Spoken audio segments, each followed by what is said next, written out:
In a world where space and time are intertwined, one man dared to challenge the status quo. His name?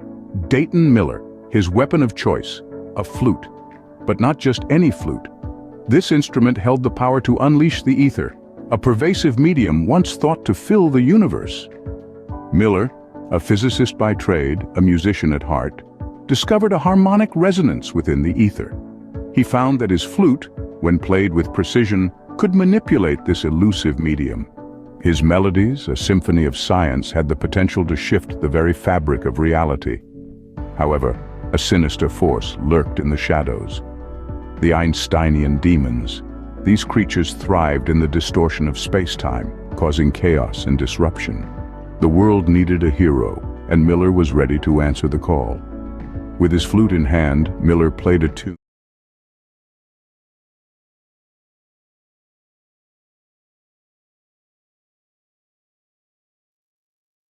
All right, Toby, we are live. If you want to intro us in, my dude.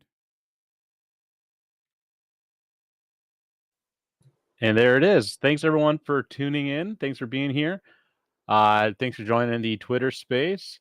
See some very awesome people here. See Indio, Lely, Mr. Xavier. I'm Asking Lies, Lowry, Heracles, and of course Silly Questions. And then Shane is in here twice. Oh, we got a clever guy maybe.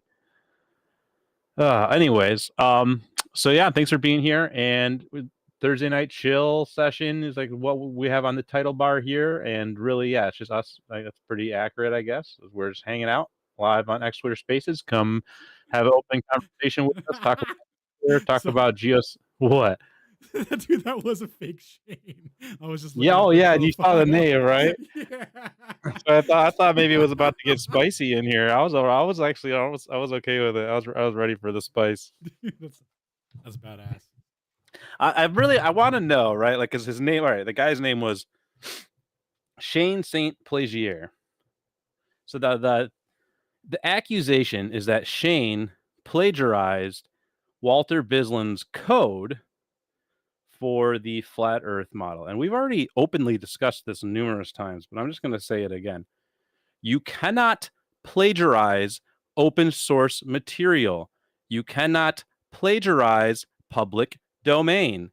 If something was produced under public domain, then it belongs to the public. And thus, it literally, quite literally, cannot be plagiarized. And if it was called plagiarization to do that, then Linux is plagiarized. All of the internet protocols are plagiarized. Everything that built the open internet is essentially plagiarized because it's all built on sharing open source ideas.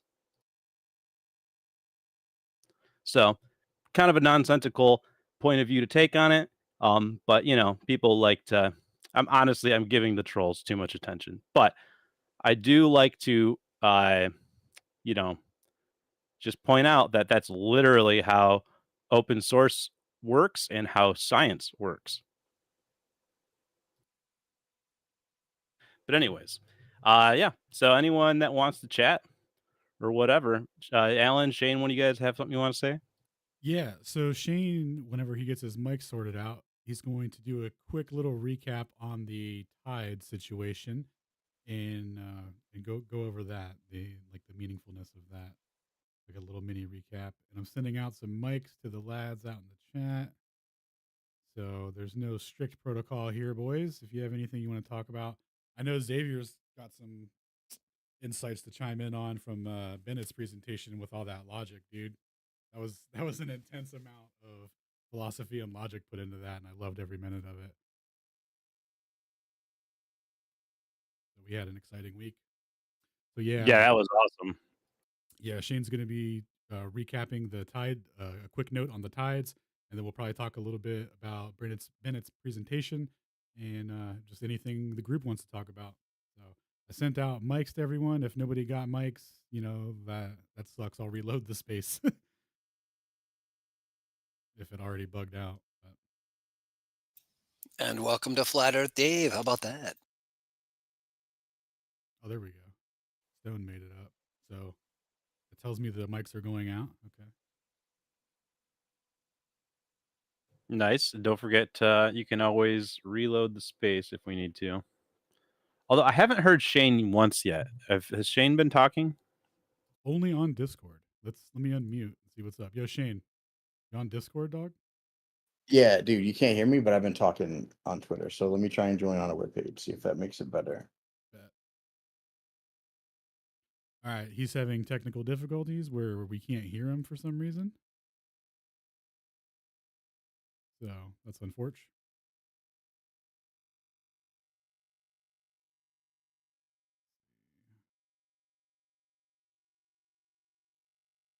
How about now? Do I exist yet?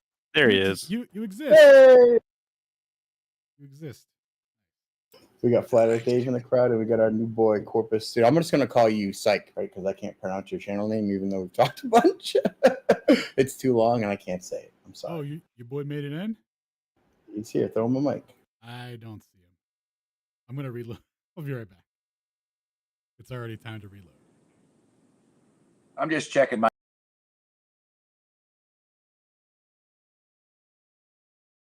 Here, throw him a mic.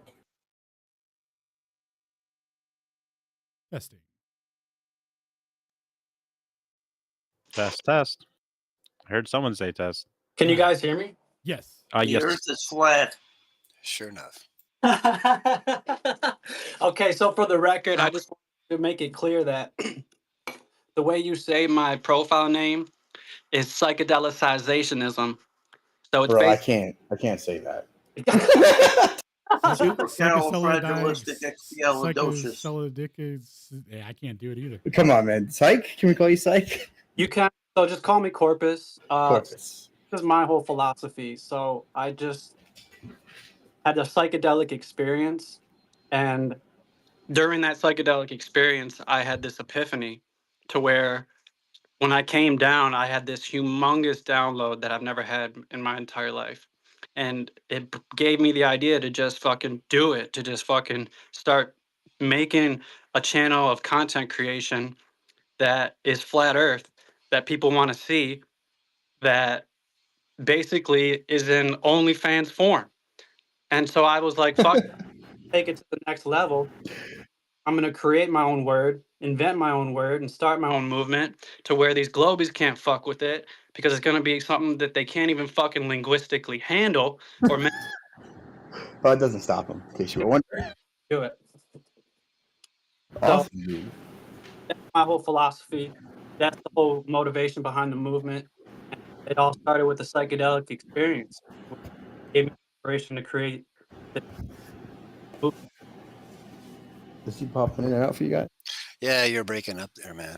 So my bad. I appreciate you guys having me on here. This is next level, man.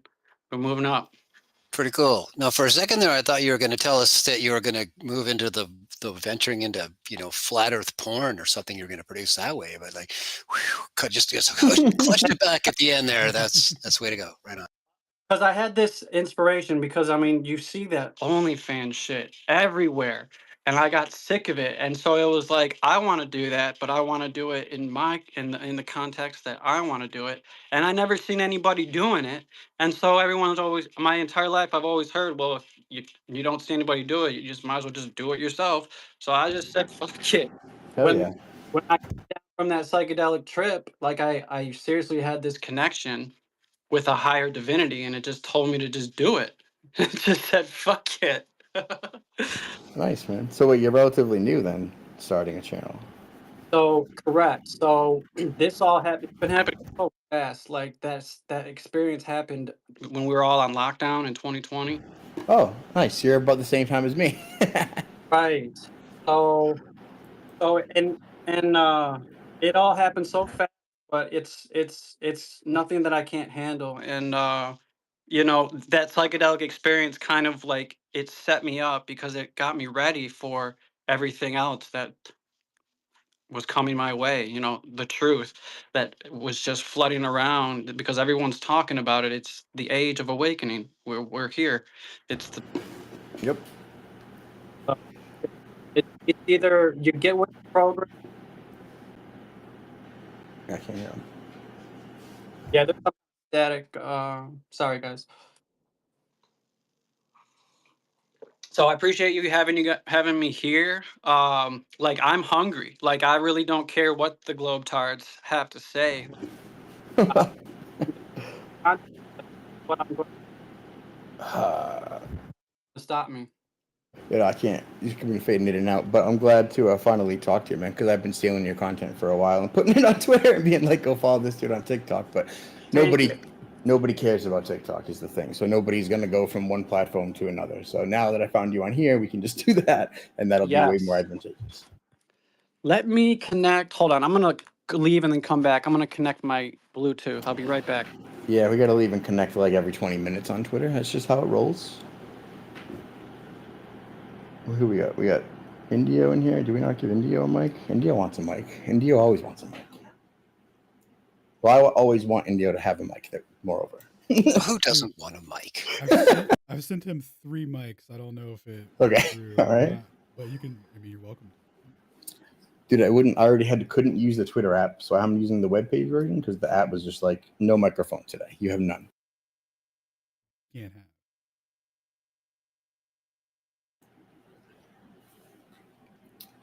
Also, are we lacking a purple pill again? Just because? Indeed. Is it only when I make it do we get all 3 of those things? I think so. I think I had it once. Who's berating me? Well, yeah, that's rough. Okay, I'm back now. Corpus. Testing. Sounds good, I think. Yeah, you're All right, now we're there reasonable. we go. Okay, so how often do you guys usually how often are you guys usually meeting here on Twitter or To be honest, when I first reached out, I wanted to bring you to Flat Earth Friday, which is usually on Friday, but now is in an undisclosed temporary hiatus until whenever. So we have this on Thursdays, which we're doing ourselves, but eventually it'll be the big group on Flat Earth Friday. Understandable. Totally understandable. So Thursdays and Fridays typically? Yeah, or will we continue our Thursday thing when Friday starts? I don't know. No, Maybe. yeah, Thursdays. Yeah, Thursdays. definitely. Not all of us do Fridays, and we definitely Ether Cosmology every Thursday. Yeah, absolutely. Cool. All right, so it'll be a new schedule. This is amazing. It's a pleasure to meet all you guys. I'm from Michigan and Detroit. Where are you guys from? All over. Michigan as well. I've lived all over, but yeah. Dude, I'm the sole Flat Earther in Providence. Dave's blue dot shows me as my singular self. I live in Uruguay, but I was born in Vancouver. Interesting. Okay. Nice.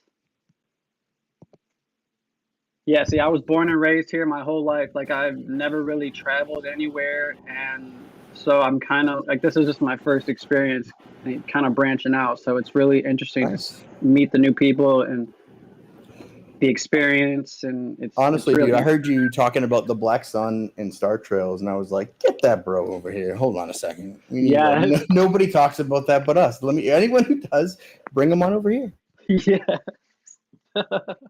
I appreciate it so much. I it needs to be out there, man. Like, because I did this one video. Like, I don't know if you guys went to go watch the solar eclipse on the April 8th, but I went to go watch it on the 8th. And I know there's that whole talk about the whole fake sun and all that, but I got my own independent footage of that solar eclipse, and I got footage of that eclipse to where the moon is not eclipsing that sun.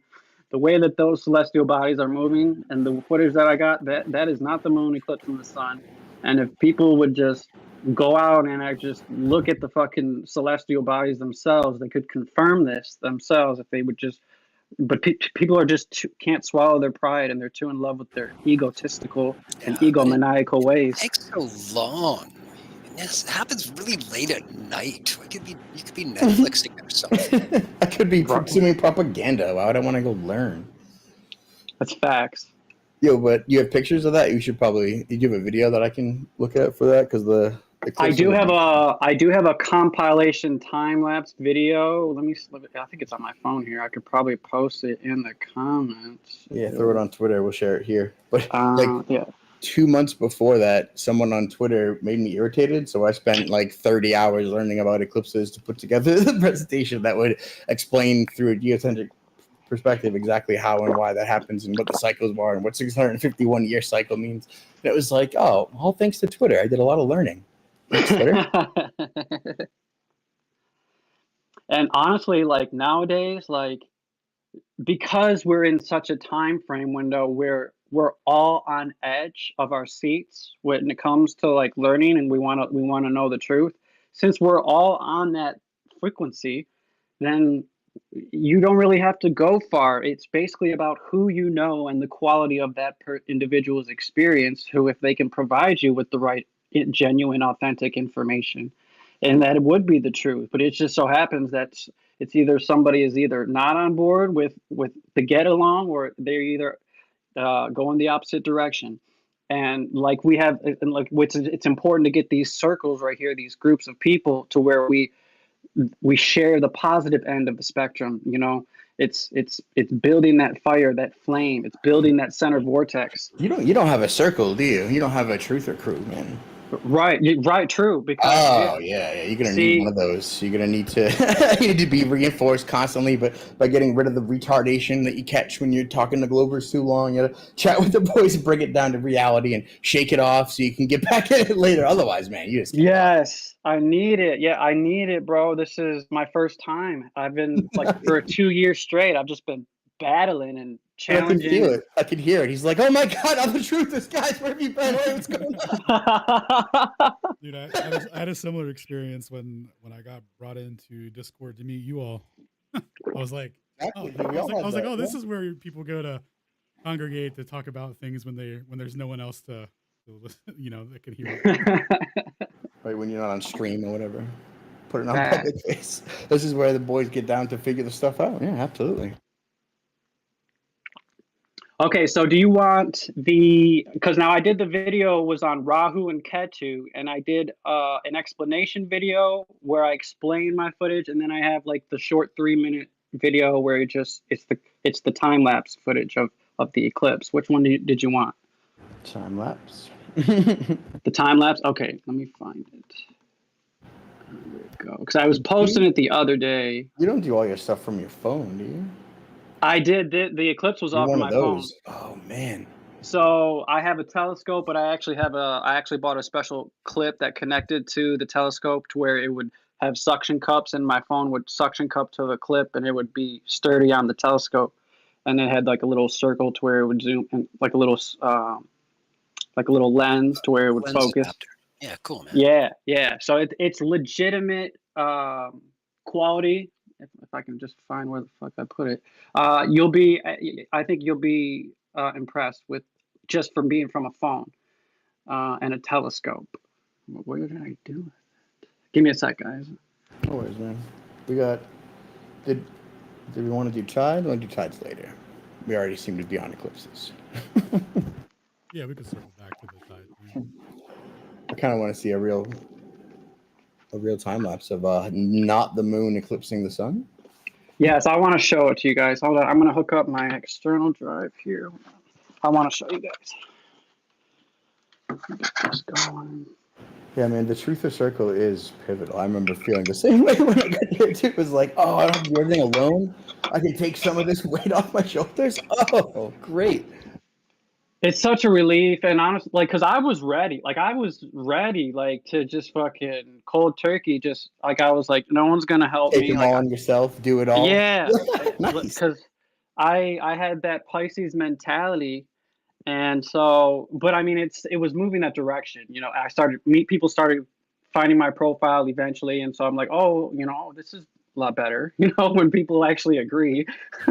Yeah, but you got to combat not only are you telling the truth in a way that's cohesive and people are sharing it, but like you're battling an algorithmic suppression that will shadow ban you 90% across most platforms. So really, like what you're dealing with and what you're reacting to and what you're seeing is like a 10% of the 90% throttling of all your activity, and it's rough. And that's on a good day.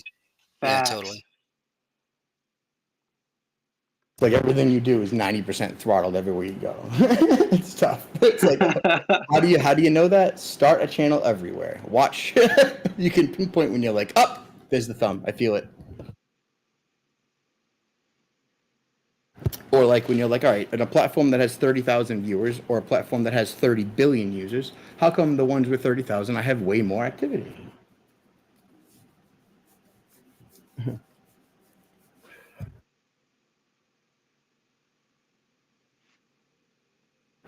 Do we get Liliana on mic? Dude, my thing already is definitely not working. Dude, tried to give Liliana a mic. Try again. I'll give it a second shot. Don't forget Come to on, try reloading Yvonne. the space.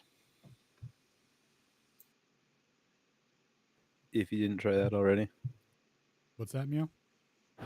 If you open the space in another tab and then close this tab. Oh, yeah. It does, Reconnect to the space. Yeah, I did that earlier. Everything seems to be in working order. Oh, good.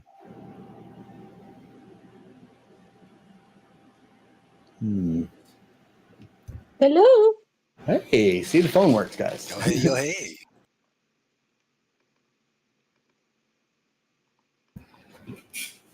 Liliana? Hi. Nice. There you are.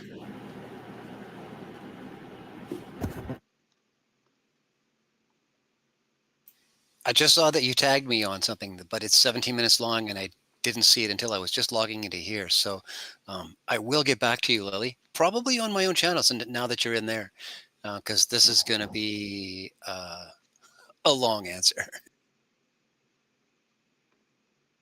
Okay, I found the video. I'm about to post it in here real quick. Do you know how to do that?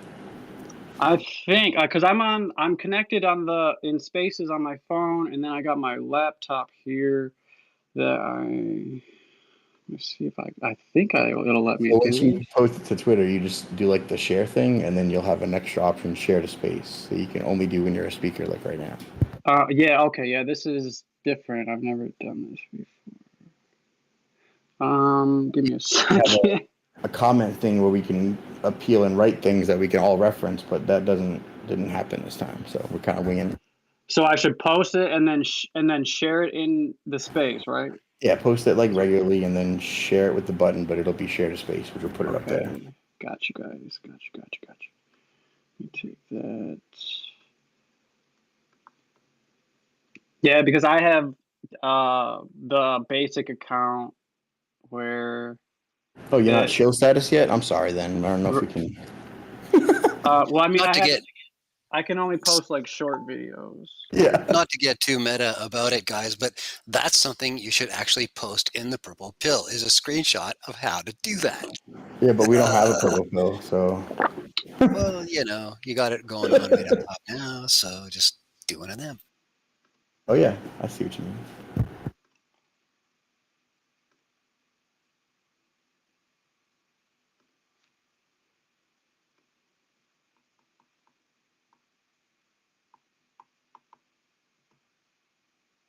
Can I share the screenshot of how to share a screenshot? Here we go.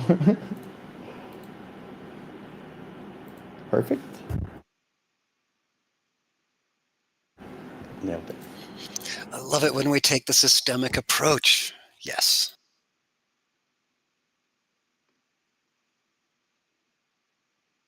So smart. So many good ideas.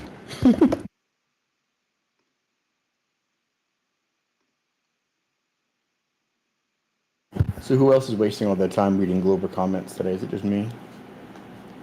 Yep. Not I, said the man. Good. Just you, Oh, I've dog. been reading them all day, man. Freaking that one video I posted the other day. Everyone's been sharing it. Freaking the Globers just go on and on, dude. It's just Globers have nothing to say about Black Sun. Like that Black Sun video they commented on, I was like, oh, I'm so not interested in your take on any of this. This isn't for you, my bro. God. All they say, they don't have nothing legitimate. All they say is, oh my God, I can't believe you believe this crap. And they just resort to They don't logical fallacies. And what? Like it just doesn't make sense. I don't know if you've noticed, but like the caliber of Glober on X is particularly low. Like we'll have the same 7 things, they'll just repeat on all. So like when I said who's reading Glober comments, everybody laughed at me. That's because they know it's a waste of time and you'll never gain anything or glean anything intelligent. And I was the only douchebag wasting my time, which is good. Wouldn't want more than one of us doing that. Exactly. Nice. It's like a video or. I am working on it. I'm slowly working on it. I got you. I'm still new at this. Please forgive me. He figured out how to retweet the space though, so that was cool. I did retweet. Yes, I did retweet. I'm having a little issues with my phone because I have so much on my phone. It's like overloaded with videos. I imagine you phone warriors are like that. I don't know how you do that. Freaking. So I have to. Oh, there we go. Okay, give me a second. Phone lads are off the chart, dude. Like effort. Trim So it. much effort. Oh man, we already lost Dave. He was like, nah. With such stunning dialogue and banter, I'm shocked.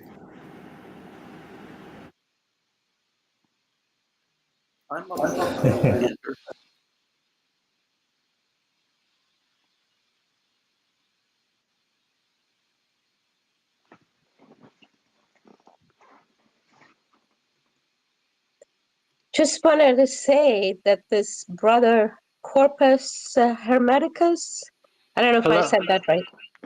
Hello.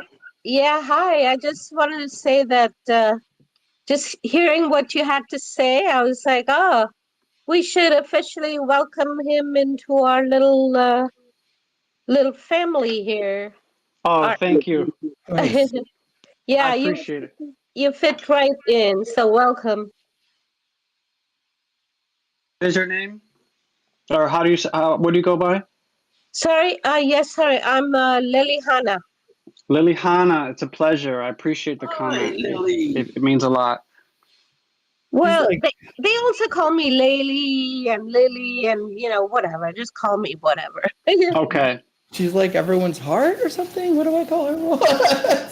Something like that. The ambassador of flat Earth, I think. Is what they call it. Gotta give her a title. Yeah. We have a mayor and we have an ambassador now, dude. We're growing. Ambassador. So then what's Dave? Oh, Dave's the... Congrats Wait, on who's the comeback. ambassador? The cabinet is slowly forming. Oh, no, I thought you said Corpus Hermeticus is the... Well, we don't know enough about him to judge him and give him a role yet. Yes, no titles. My title is Spirit. Oh, nice. But we can judge you, Liliana, and you are now ambassador, so... Oh, well, that's... Appointed. Yeah, wow, what an honor. Thank you. I'll try to live up to it. I'll try to be a really worthy ambassador. Just keep doing what you're doing, and you got it in the bag. You are up Perfect. for re-election in 6 months, though. So we'll see how that turns out. Oh God, I better start campaigning, eh? Yeah, the sooner the better. The sooner the better. We vote in Glober tiers, so how many Globers you make cry is how likely your chances of staying. I think Alan's just a little bit perverted. He wants to make sure that everybody's seat is up for grabs every 6 months at least. Yeah. Yep. No complacency here. There'll be healthful competition or whatever, and everyone will compete, and it'll be fair. No one will be bribing me and giving me That's money fair. to give appointments to positions or anything like that. So we'll figure it out. And how many of these people just missed the pun? Ah, it's such a joy. Corpus, you gotta mute when you're not talking, otherwise it fills my head with white noise. Oh, real? Thank you for the tip. Shane is afflicted. Much better. Oh, breathe. Whew. Right, I was just like I was holding tension while I was hearing that, and I couldn't help it. My bad, guys. I'm loading up the video now. Just give me a sec. You got it. Nice, you're good. Roger, Houston.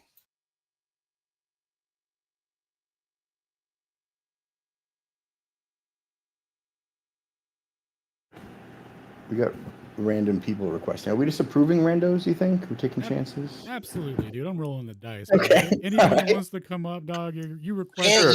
Mike. For sure. It's Hell boring yeah, otherwise. That's hella cool. You put them right up here, Spectre. Come right up. That's why I deal with all these globe trolls all the time and don't block them, so we can have them come up here and have a less of an echo chambery convo. So this is the way I Still see to it. respect my startup.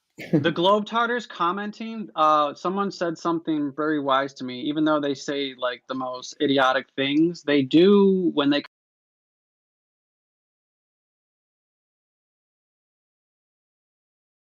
All right, 1 sec. I'm going to try and fix this real quick. Let's see. Gain. Let's set it to 3. All right. Testing 1, 2. Better or worse, lads? Let me know in the chat. Or to your stream. I think it sounds better. Oops, sorry. That was supposed to be muted. My bad. Yeah, I feel like you were talking right to your stream, not to us. Yeah, sorry. I apologize. I didn't realize. So I identified that. So you said about the comments driving the algorithm, like even allowing trolls to add their troll turds to it makes it better for everyone? Oh, that's right. I was saying, yeah, because like you get some globies that will just come in and then leave, and then you've got the reoccurring ones that love to like troll. So, and I'll let them. All right, testing 1, 2. This is the new setup. I changed it from 2 to 4. So we'll see how that fares. Comment like other like third parties will comment with that globie, and they'll go back and forth, and I'll let that go on. Yeah, that's the point, right? We leave it open so like a neutral observer, say, may find the corpse and then pursue the truth through the decimated corpses of globie comments on either side or whatever, however you do it. Got to shift through the battlefield to find the truth there. Yep. But like, so we don't block them because we let them in here. But the thing is, nobody who comments on our shit will ever come in here and talk to us point blank about anything. They're like, oh, it's terrifying or something or scary or. Every now and then. Pattern. We had one. We had one, dude. Dude, no, we get 1 or 2 a week. We had Swalla, and then apparently, I like Swalla. Yeah, but didn't he like go back on everything he said and just acted the same after that? Of course, he is a glober. Much, like guys, when you're trying to like globers, right? They're not going to not be globers or exhibit not globe qualities. Dude, he came in, he was super chill. I was like, oh, this dude ain't bad. Then he was the same. Unlucky. I gave him that meme, that sunset meme. He's like, this is the globe. And I'm like, no, it shows both how they're equal. He's like, I love it. I'm like, well, you can have it, champ. And he was like, oh, thanks to Shane, I'm going to put the globe. And he kept posting it. I'm like, bro, I was already posting that. What makes you think? Yeah, never mind. You got it. You know, like, you got it. You got it. Have fun. But yeah, dude, I like that dude because he can have a conversation. Just because he goes back on everything that we make him admit when we're actually talking to him doesn't mean I don't like him. Like he can still come back and pretend that didn't happen, and we can convince him again.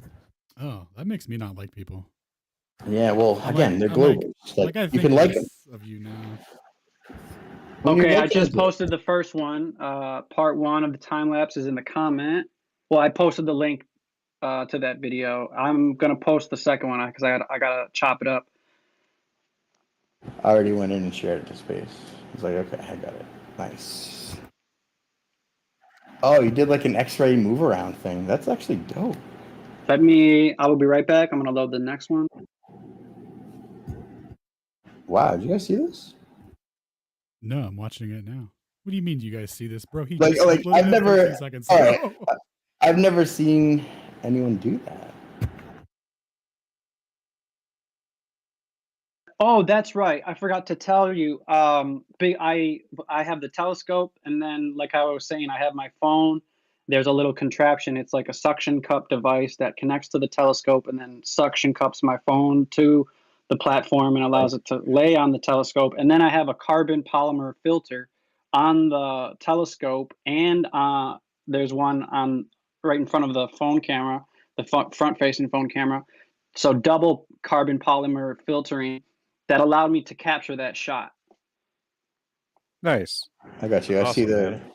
frame with your camera setup and everything in there, right? And I will be right back. I'm going to load up the next one. So the one thing that I keep striking me that I always forget about is the just amount of red and orange. Why? All right, lads. I turned it up 3 notches. Let me know if this is the one.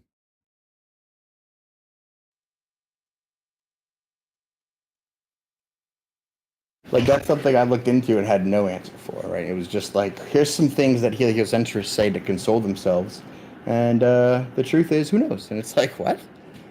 Yeah, why is it always red and orange? Every solar eclipse. But yeah, this particular one, I was pretending to predict eclipses back in the day 2 months ago, and then I just would use the whole good Fred Espenac data set, pivot table it out, spin it up, project it back to the eighth, grab a couple of the attributes, spread them out, do some polynomials, get some some extrapolation and interpolation to get the Venusian elements, to get the solar eclipse, to get the path, to put on the AE, and then be like, look, we're predicting eclipses. And they were like, no, you're stealing. And it's like, no, nobody predicts eclipses. It's the whole point. You My stole God. this, dude. You plagiarized poor Walter Bislin's Creative Commons licensed software. Then you stole the sky, bro. What? Stole all of NASA's observations of the sky, I guess, is what they said. Only globies are allowed to do that. It's like, you guys are so hopeless. I just wanted to prove the heliocentric, geocentric, kinematic, dynamic equivalence, right? And you guys were like, no. And I was like, fine, hold my beer. Look, you see this? And they were like, you stole it. I was like, oh no, what do I do? Where do I go from here?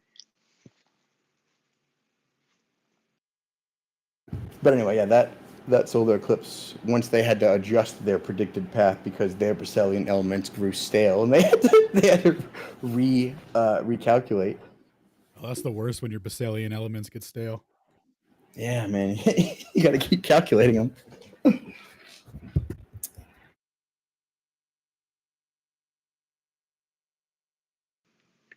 Okay, I'm loading up the second video. I'm probably gonna have to chop it up into three, maybe 4 parts. You remember when Whitsitt used that in a debate and was like, "Oh, they changed the path," and McToon like went purple faced like a plum and started shouting about, "You changed my book! You changed my book!" It was like, oh. You lying piece of garbage. He's so vitriol, angry and upset. You just coming out its orange hairs. Oh my Wow, God. That's a pretty good imitation. He was that upset. Where'd Stone go? How did Toon get a mic?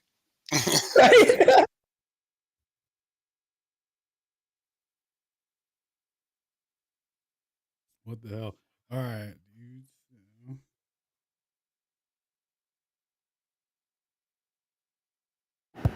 Nice.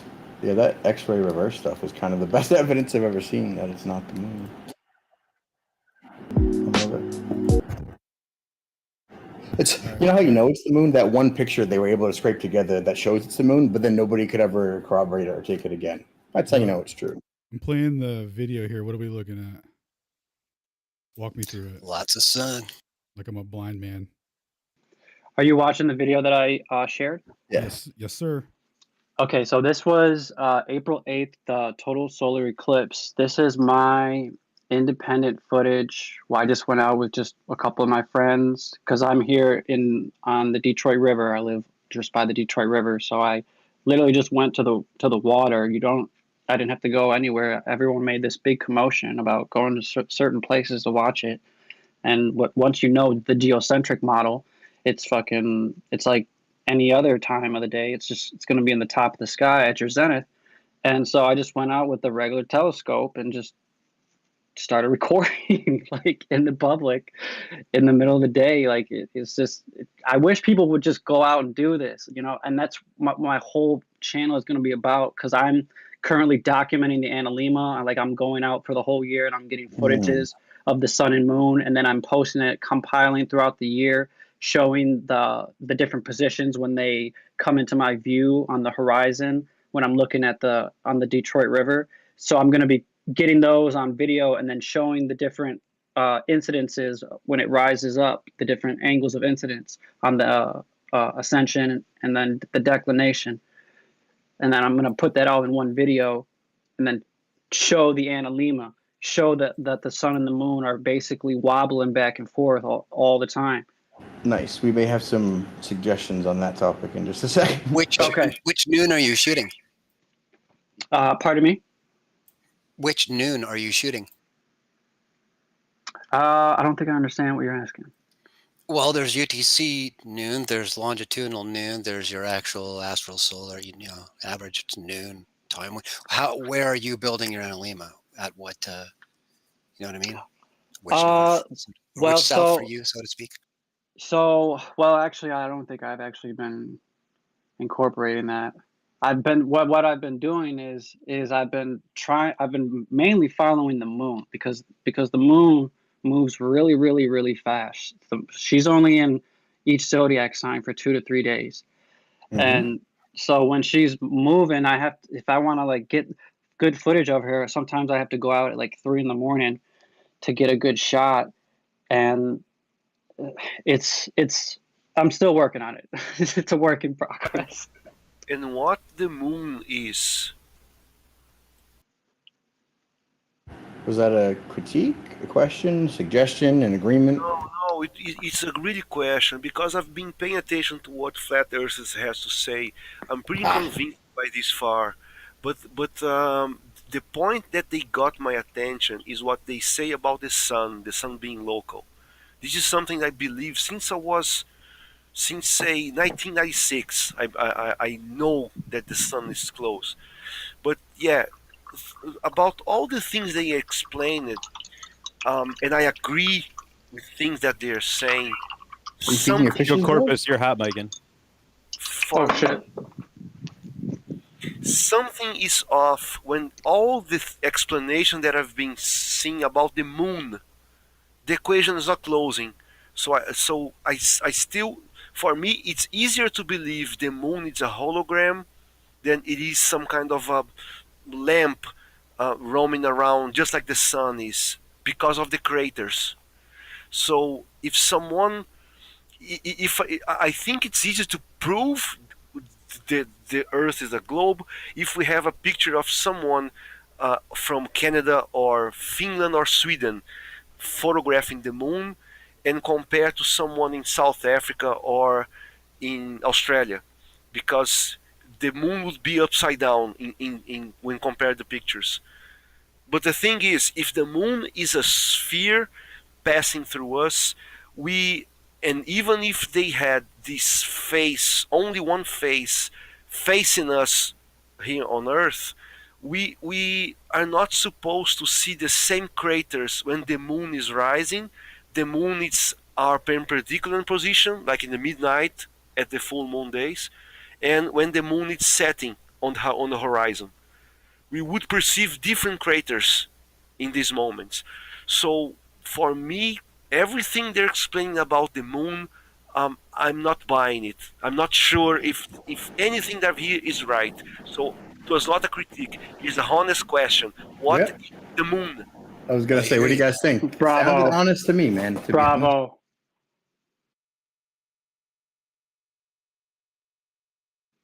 I think Yeah, Xavier the moon. said it best with the hand clap. You're right, brother. That moon is hologrammatic, and from what I have been researching, those craters are a reflection of the land masses on Earth. Ooh, we have a moon mapper. Cannot be a reflection. Just pretend the moon would be like a, what's the name of that in English? A ball bearing. Imagine if it is a steel polished chrome ball. It is roaming. It could not be a reflection of our lands down here, because it would be somehow. It's also changed the craters at each passing moment. It is passing above our heads, and the lower part of it would look bigger than the further part of us, especially in the horizon. It would look perfectly like our map at noon position, but in the on the horizon we will always perceive it as if it is in a nova, like a smile on the space. So it cannot be a reflection as well. So I'm still not convinced. For me, moon is a very, very big mystery. Oh, and not to forget, there is an ancient people in Greek area that they claim to be the people before the moon, because their ancestors I heard that. witnesses the moon appear or being built somehow. So Yeah, what do we think always about that? The What do we think lads about before the the pre-moon moon. lads? Yeah, dude, that's the so- thing. Like, I've so- definitely heard that. So check it out. I was asking 40 about that, but on a Flat Earth Friday, but he never got back to it. Got a little sidetracked or whatever, because he's always talking about that. But yeah, so the Native Americans in America, I forget which tribes or what have you, but they have stories about a time before the moon, and then basically they say that there was like a big fight in the sky between a serpent and a giant bird, and the outcome was the moon. And then there's a in Australia there's Aborigines people, and they have a very similar story about a time before the moon, and then a fight in the sky between giant deities, and then boom, the moon next day. And yeah, Crow 777 did a breakdown on that. I'll have to look further into it. It always kind of stuck in the back of my mind because it is a fascinating story, and it's like how do we have the same story from like these cultures that have no way to communicate with one another. So Very interesting. Very See, interesting. it is interesting, but I don't understand how that could be possible, right? Because it's the same explanation with the cataclysm of the sun to set it on its path, migrating from tropic to tropic. It would insinuate that upon creation, right, then we had one path of the sun just at the equator, meaning permafrost around the north and the south, and it would never get cool, never transit, never change seasons, never have a dynamic interaction of the sun and the moon, which is the catalyst for the cause of every system on Earth. So I have a little bit of trouble imagining that. no, I feel you, but also time before the moon, dog. It's definitely a thing or a rumor at least. I've heard it. just canonized it, dog. So you have to deal with it Crap. now. We talked about it, so now it's real. I'm gonna post the second clip here in a couple seconds. Yeah, I'm stealing all these in case you weren't. Yeah, aware. take them. Yep. Okay. I made this post on Facebook today. I literally made this Facebook post. I said, "What's my?" I told everyone. I was like, "What I make." I was like, "You guys can take it. I don't care. Like, just I wish they would take it and post it." Like, Yeah, that's the mark of a true truther, right? My stuff is fellow- for the truth. A fellow I always Creative feel Commons like- lad. like you can only keep what you have by giving it away. Well, I mean, I started from being a douchebag and internet, right? Like, if it's on the internet, it's mine. I can take it, right? That was my starting mentality. But now it's like, well, truth should be shared. I've never got rich by throwing money away.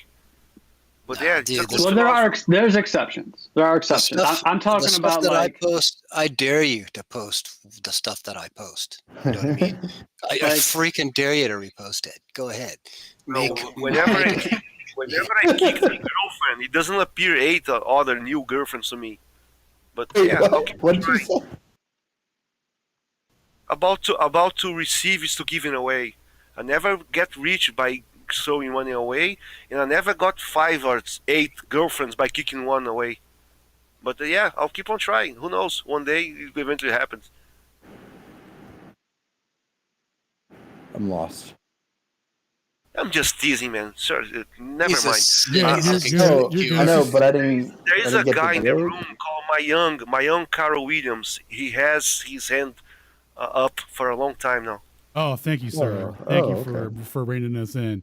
Yo, my young, whatever that guy said his name was. What's up, bro? Your hands up. You can speak freely now. Hello. Welcome. What up, big dog? I have a question about the moon. Great.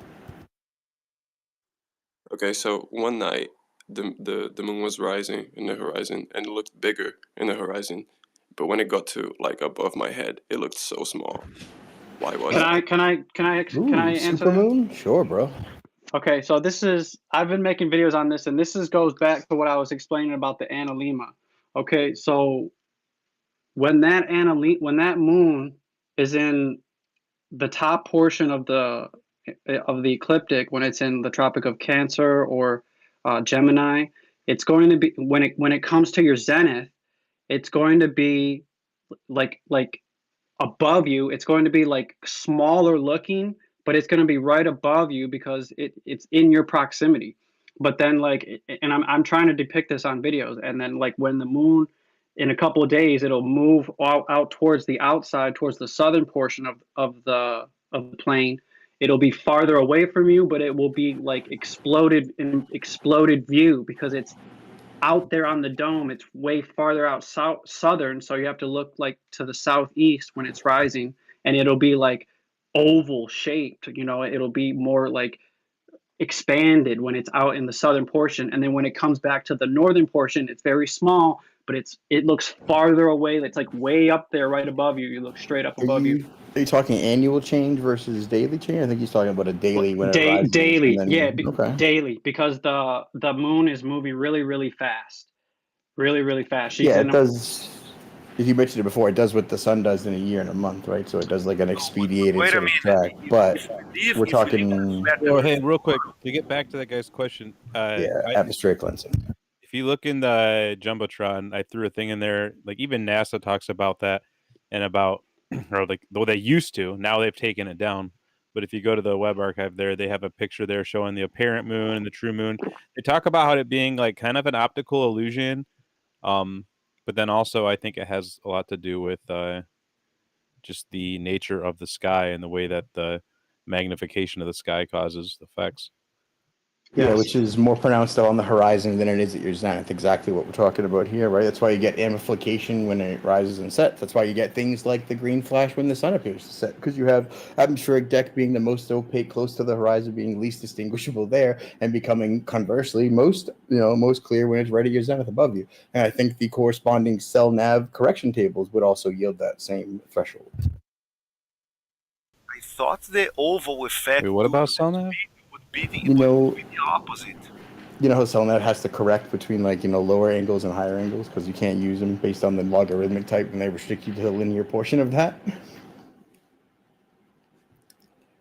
Well, yeah. So at the horizon, it's most messed with. So they have the biggest corrections, right at the horizon line. Yeah. I have another explanation for that.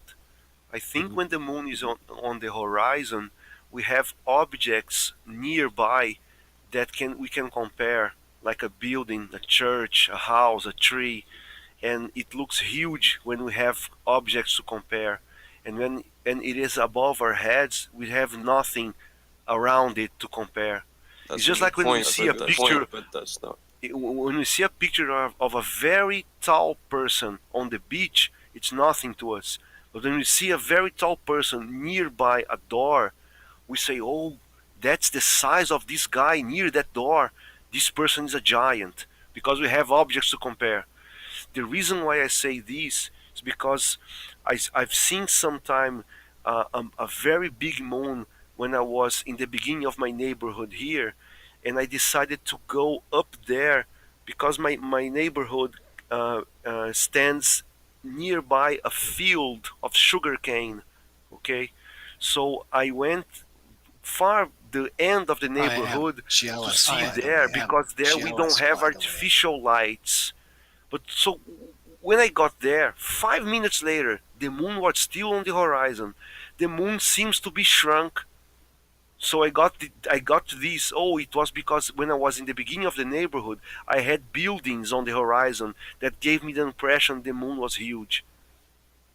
So this is what I think, because the oval shape due to velocity, I think would have the opposite effect, because she would look bigger, like being faster above our heads, and looking like coming slower when they are on the horizons.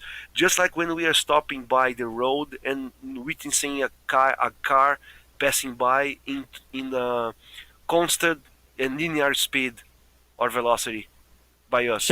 Near distance, it looks low. Right on our sides would look like a big and very fast object passing by. I like your thinking, man. It doesn't look huge on the horizon. Shelf of Insanity, I like your thinking, bro. Man. Well, it might not be an illusion because I think was it Dave Weiss? Yeah, it was definitely Dave Weiss. I wanted to ask him last time he came up on the panel, but I just completely forgot. He says one time that on a full moon, if you ever get a full moon night and you turn your back to the moon and you look at the moon between your legs, I promise you, he said this. If you look at the moon between your legs, that the angular size changes a lot. He did. And I should have asked him, does that work with your camera too? Because that's cool evidence.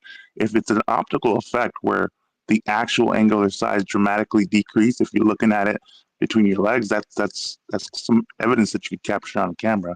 or he was drunk. I wanted to ask him, were you drinking before you did that day? That was amazing, wasn't it? I remember. Oh man. I remember he did say that, and I don't know if he did mention anything about the fact of whether it differentiates whether how it looks the same on the phone or not. I think it's just based on your perception, because when you're upside down like that, I think it causes that effect. But it'd be worth a try. It's definitely worth a shot. Yeah, definitely. Okay, I'm posting the final clip. Do we know what the moon is? No. But I think we know how we see it, how we perceive it, where it's most affected by atmospheric lensing, where it's most opaque, where it's least opaque, where it's least apparent. But we all know, including NASA, that we never actually see its, let's call it the triangulated position. We only ever see its apparent position, and that's all we ever deal with. Yeah. Yeah, and I've been like, it just started this year. I started literally watching the moon every single half hour. Like when I'm home, I'll just go see where it's at and trying to check it out in the daytime. And I go out at 3 a.m. when I can't sleep just to go see it. Trying to get familiar with it, because we've been familiar with the sun our whole life and our whole childhood. We kind of get propagandized into thinking that the moon is insignificant.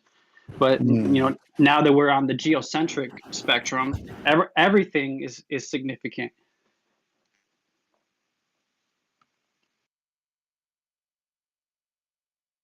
I'm still learning stuff about the moon all the time. Just the other day, I had to pull it up and go, does the moon do the exact path of the sun in a month? Oh, I'll be damned, it does. Look at that. Or the most famous one, is the analemma equal? Stone says that it is. Math says it is. Circular orbits say it is. Let me go look. Okay. Look at the equator. Gosh damn, look at that. That's perfectly symmetrical. And then, have you ever seen the moon's analemma? Yeah, so that one is interesting. It pretty much stays for the whole year. It has almost the same circle almost. It takes It has the same 3 missing links, dude, which kind of wobulate through it, and it's the weirdest thing to look annually. It's just like the 3 missing links will circulate through its line, and then it kind of oscillates through. It's the weirdest looking thing. I have a time lapse of the moon. I'm going to post that up right after I post this here as well, over a couple years, from 2020 to 20 to currently. And I think you guys will find it really interesting. Let me find it here. I will be right back. User Laylee Hannah with her hand up for a while, and now Justin Dawn just lift his hand.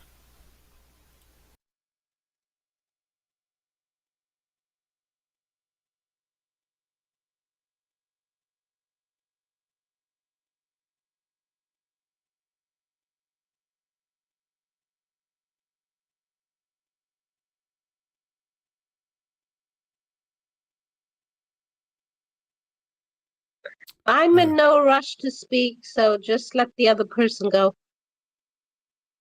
All right. So what is that, Justin? What up? You got your hand up? How's everybody doing? Pretty good. Doing man. good, What's up? brother. Good. I came in on the space while everybody was talking about the moon, and I find it interesting that y'all mentioned tribes of people mentioning that there was no moon before. But have y'all ever heard of the 28 days and the 28 cycles and of the 13 months?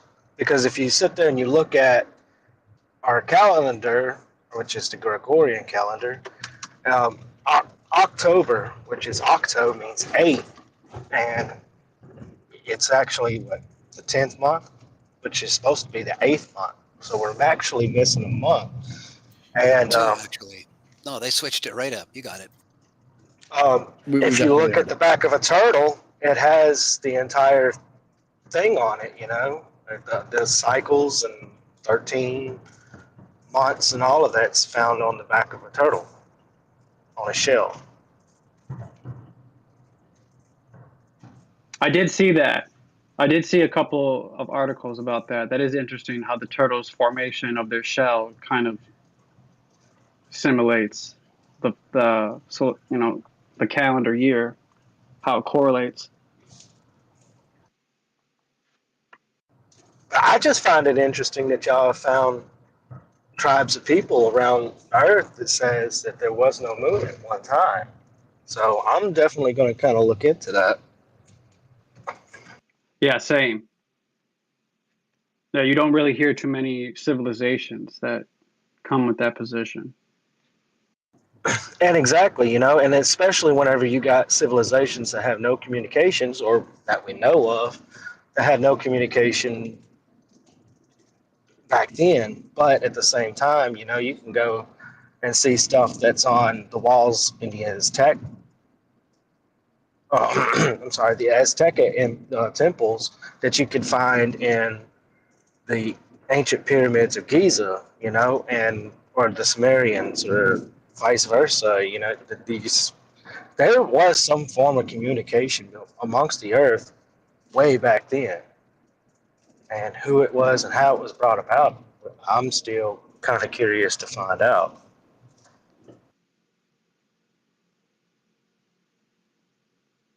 I don't know if I believe there was no moon. Just like the whole Iwaranon, there was a huge cataclysm before to push the sun in there, and that's why it's oscillating back and forth to get back to it. It's like, yeah, but that implies that, like, again, there was no seasons, no sun, no change, no dynamic system. So the people who live there, do they live on the equator, do you think? That's a good question.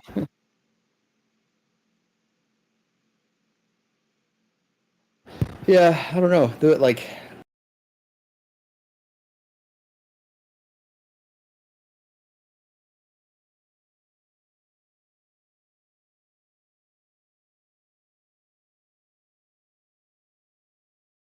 moon mapping goes, there's old German maps that sit there and talk about there's lands. one new one that some dude made on Telegram. I don't know if you're talking old.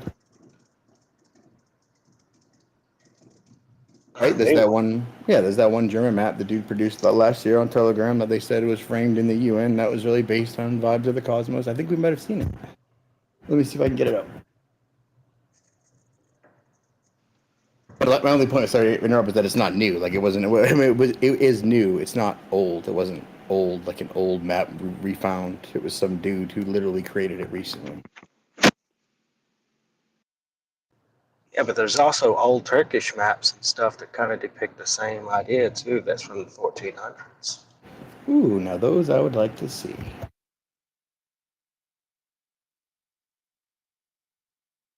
I mean, it shows dry land around Antarctica and different kind of animals in green.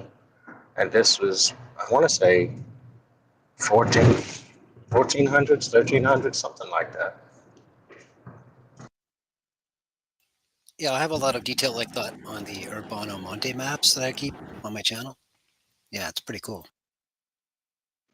Okay, the last part is up, the last clip, and now I'm going to find my Moon Analema time-lapse video for you guys. I think you'll really enjoy it. Give me 1 sec.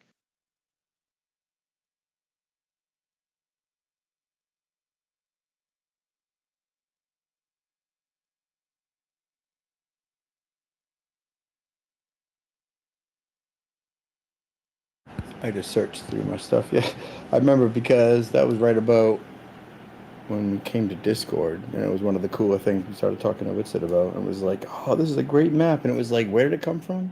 And we tracked it down. It was like, oh, some dude on Telegram. I had to get out and come back, but I'm not sure if the guy, the David, or was still here. The guy who asked, yeah, Justin. Um, the reason why October is the day 10, and was supposed to be the day, the month 8, in fact, was actually because the year started in March. In zodiac, it's Aries sign. It's like just like we have our clock with 12 positions, the noon it's the up as a starting point, right? In the zodiac, the sign which is the start one is the Aries, the month of March. And some cultures and some cult, like originated in the old ancient Egypt, they still celebrate the New Year's Eve on March. So if we count uh, September 7, October 8th, November 9th, and Novi in Latin or Portuguese, and December 10, like decimals, right? Um, the January will be 11, February will be 12, and one again in March. I think I just put a video that either you need to see or you've already seen and got all that information from. It's from this one dude going back and being like, there's 13 months because there's 13 constellations, 13 moon cycles, and they had it, renamed with the derivative of the word, meaning the actual numeral that it was associated with. And it took us so long to be like, how come we're always too off from the octave and octa8 should be? Yeah, that's because they had inverted it, and at one point it was all synonymous and made sense, right?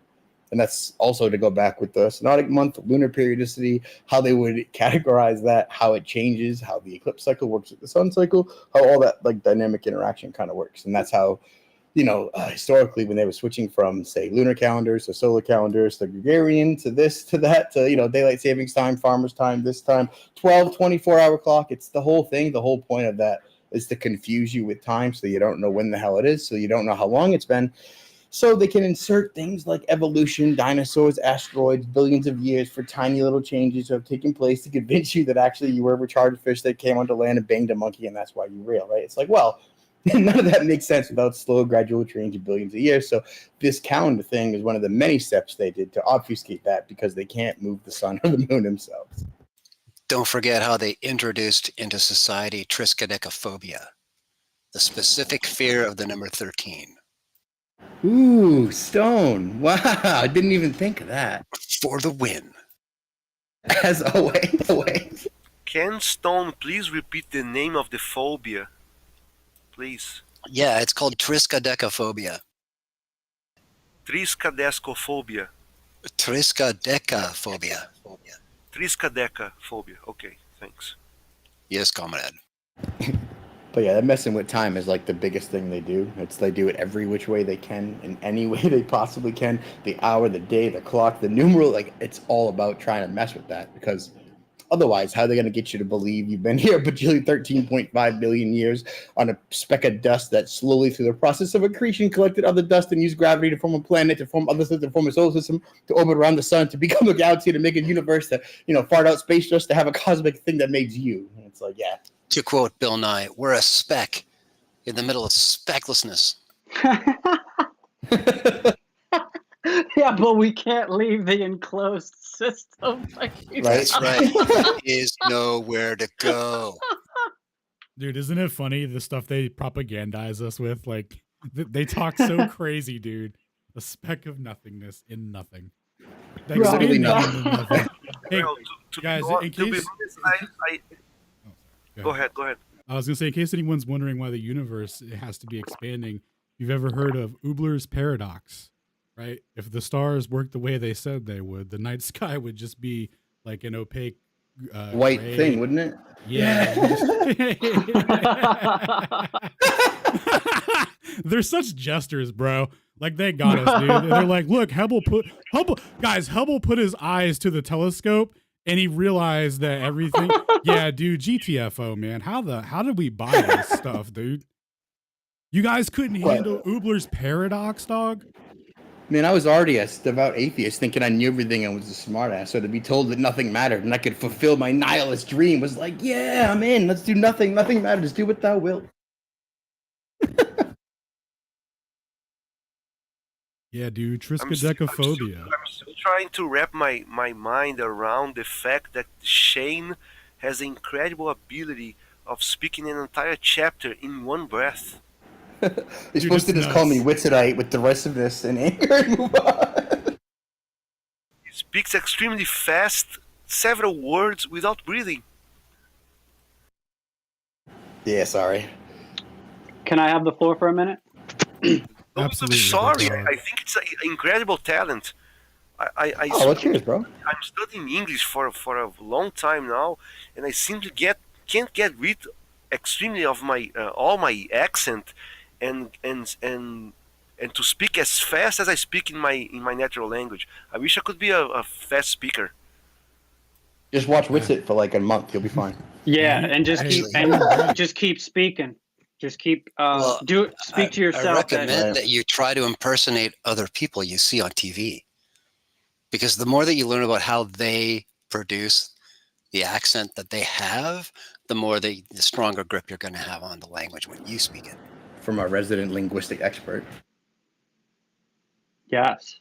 The way it started with me, I started listening to Terrence McKenna, the psychedelic tempo knot, and I kind of took after him, and it inspired me to do psychedelics, and it took me on that journey, and it just was a stepping stone to the next stepping stone that God was moving me towards currently. It brought all the ideas into my mind that allowed me to manifest where I'm at right now. And I think it's the same thing for everyone. You know, he sets us up, and he doesn't give us any more than what we can handle. But the choice is up to us. So just before this download you had, which chemicals were involved? Psilocybe cubensis. What? Oh, psilocybin cubensis. Gotcha. And how do I get these? How do I get? Well, see, what happens is that Cal takes his shit. Go to your local cow pasture. Because I live here in Brazil, and ayahuasca, for example, is very popular around here. It's not hard to find. But some other variations of that, and shamans and things like that. I was supposed to move, or not to move, to travel to the same forest that Brazil share, the Amazonia, but to the Colombia part, that they have shamans lá, that they shamans there, that they open to everybody in the world who wants to make some kind of a treatment there. And this week I've seen a lady. I think she's Australian. She traveled to Netherlands, because in the Netherlands they have a spa with these magic mushrooms for as a treatment. So she went there to experiment that. So I'm asking about this psilocybin, something like to try it, because somewhere in this planet it is legal and people are making experiments of that. I don't will I'm not willing to buy with a drug dealer around here. I wish I could find somewhere that I could have some kind of a treatment or give it a try. Dude, you need a I homie. recommend only one thing, and it is always make your own. That way you're sure what's going on. Facts. That's facts. You can't trust people now, especially like with the marijuana. You know, the government's getting involved. It's same thing with the food. You should just do it yourself. Honestly, it's just the best policy. You need a proper separation flask. Once you got that, the other tools are easy to find, and treat it like gold, because you probably need it again for someone else. You know what I mean? And make your own. Do the digging, get the right parts. Brazil's a big place. I'm sure you can order from some medical supply, chemical supply. And do it right, man. Speaking of psilocybin or whatever, we got a resident Globy here, DFL8, I think. You had your hand up. Are you the person that asked if they could have the mic? Yeah, can everybody hear me? Yeah. Yes, and sorry, real quick. How's I'm everybody sorry. doing in Flirtville? What up? That video. You guys were talking about the moon, so I got tipped. I had a question I was going to ask in the last Flat Earth Friday, but I didn't get a chance to chime in. So they claim the Foucault's pendulum, whatever they claim it does. I don't really understand it fully. But do they claim, so if the moon affects the tides, is there any mainstream claim that the moon affects the pendulum at any time, or have they overlooked that? Because If it affects the tides, it should affect the pendulum, correct? Yeah, who wants that one? Anyone? Who likes tides? Who was It that? sounded like you started answering. Oh, it's me. Yeah, I love tides. That's right. I forgot. So. I'm sorry. Did y'all get all that? My question was. Yeah. Does. Yep, got your question, dude. Okay, sorry. Shane Tides Pierre is going to answer. Here you go, Shane. Yeah, so he's like, do they have the pendulum affected in the same way as like the moon would be? No, that's because they have gravitational interference from the moon, which they pretend is equal to the centrifugal force, right? So they mathematically equate centrifugal acceleration to gravitational force. They take the mass in the sun and they get the, from Newton's equation, which is what? G equals m1 over m2 over r squared. Get those relationships done. They get the periodicity, they get the distance, they mark it in, they fill it out. My apologies. They get linear. Answer me. I don't hear anything, so I'll drop down and come back. I didn't hear anything response. Sorry. Oh shoot. Yeah, oh wow. Yeah, Shane just put 200 words down. He'll definitely come back. Yes. My bad. Yeah. Shane was simply unloading the Wikipedia in one breath. Oh, you won't find that on Wiki, homie. It's like I wish we could Google our answers, right? That'd be so much easier. But that's not our Curse Elon. Yeah, we have to dig for our answers. That's the discipline that we have to come to terms with. Right, we got to find out for ourselves and then self-corroborate and then independently corroborate and then figure out if that's the truth and then, I'm here for it. I'm so ready. Meanwhile, everybody could also say hi to Jenny G, who's hiding in the corner down there. She might want a mic too. Want to get a Hey, Jenny.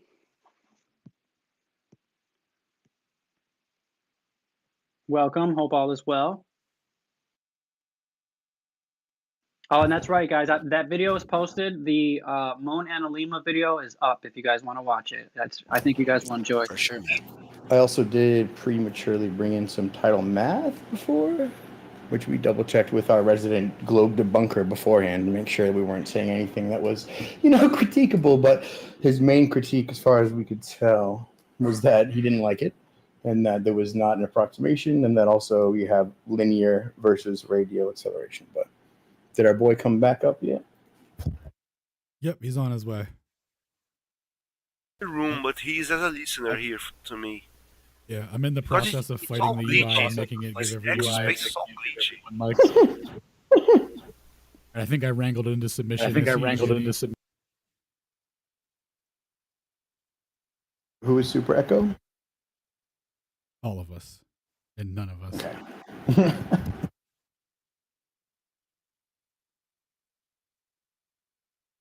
All right, so Liliana, I dropped you down for a minute. We'll definitely touch back at the end, or when we can rotate you in, and then we got Nick Cage, we got our boy Deflated Globe, and then Jenny G. All right. Wait, how is Deflated Globe a Glober? Oh, it was a joke. Oh.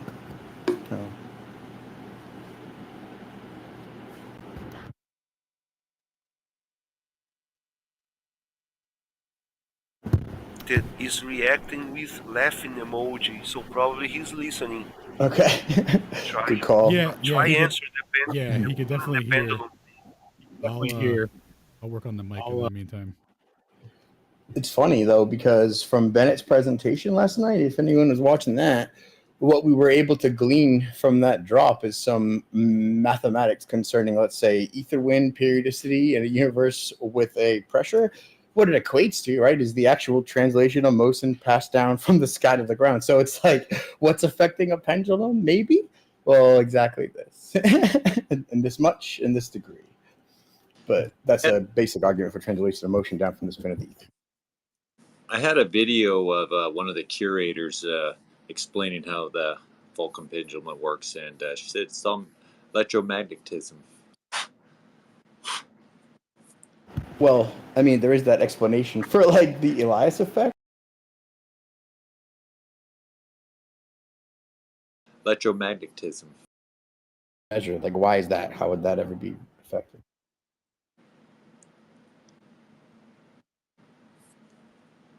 Yeah, I thought I still had it, but man, it was on my other one that got nuked. I gotta stop talking. so much.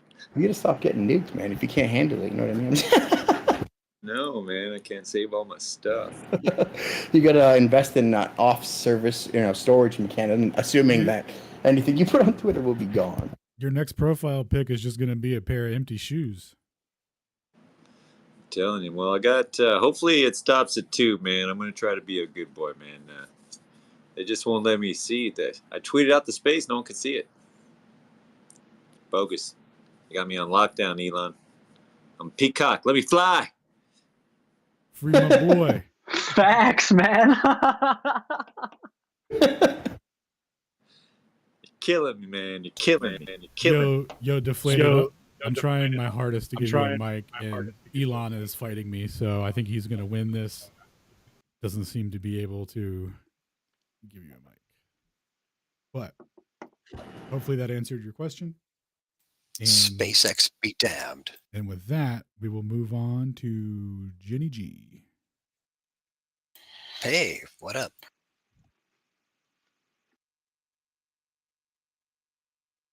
Hey, good evening. I just joined, so I am not really knowing what you guys are talking about. Welcome, Jenny. Listen, thank you. But yeah, it's good to be kind of a part of the community. I'm developing lesson plans for next year, and so I'm just interested in getting some good, interesting things together because I'm going to be teaching earth science next. Ooh, is that Jenny, our homeschool guru? Wow. The same. Oh, all right. Private school guru. So now, what is that going to involve? Is that going to is there a certain age group you're teaching, or what? Just curious. Middle school science. Okay, interesting. Do you have any prior experience with that, or is this a first kind of the first time doing this? It's new. I'm more of a biologist in training, so a lot of my expertise is in the biological fields, ecology and biology and those sorts of things. So it is a bit new, but I'm a bit new to all these interesting things that I'm finding. So so I want to be kind of as just I've always been like teaching students how to like question and think for themselves, and that's been kind of my gist. But now that I'm like, oh, okay, there's lots more to question and to throw up into the maybe we should take a relook at all the stuff. So it's kind of interesting, kind of going back, and I don't know. It's interesting. I support it. Absolutely.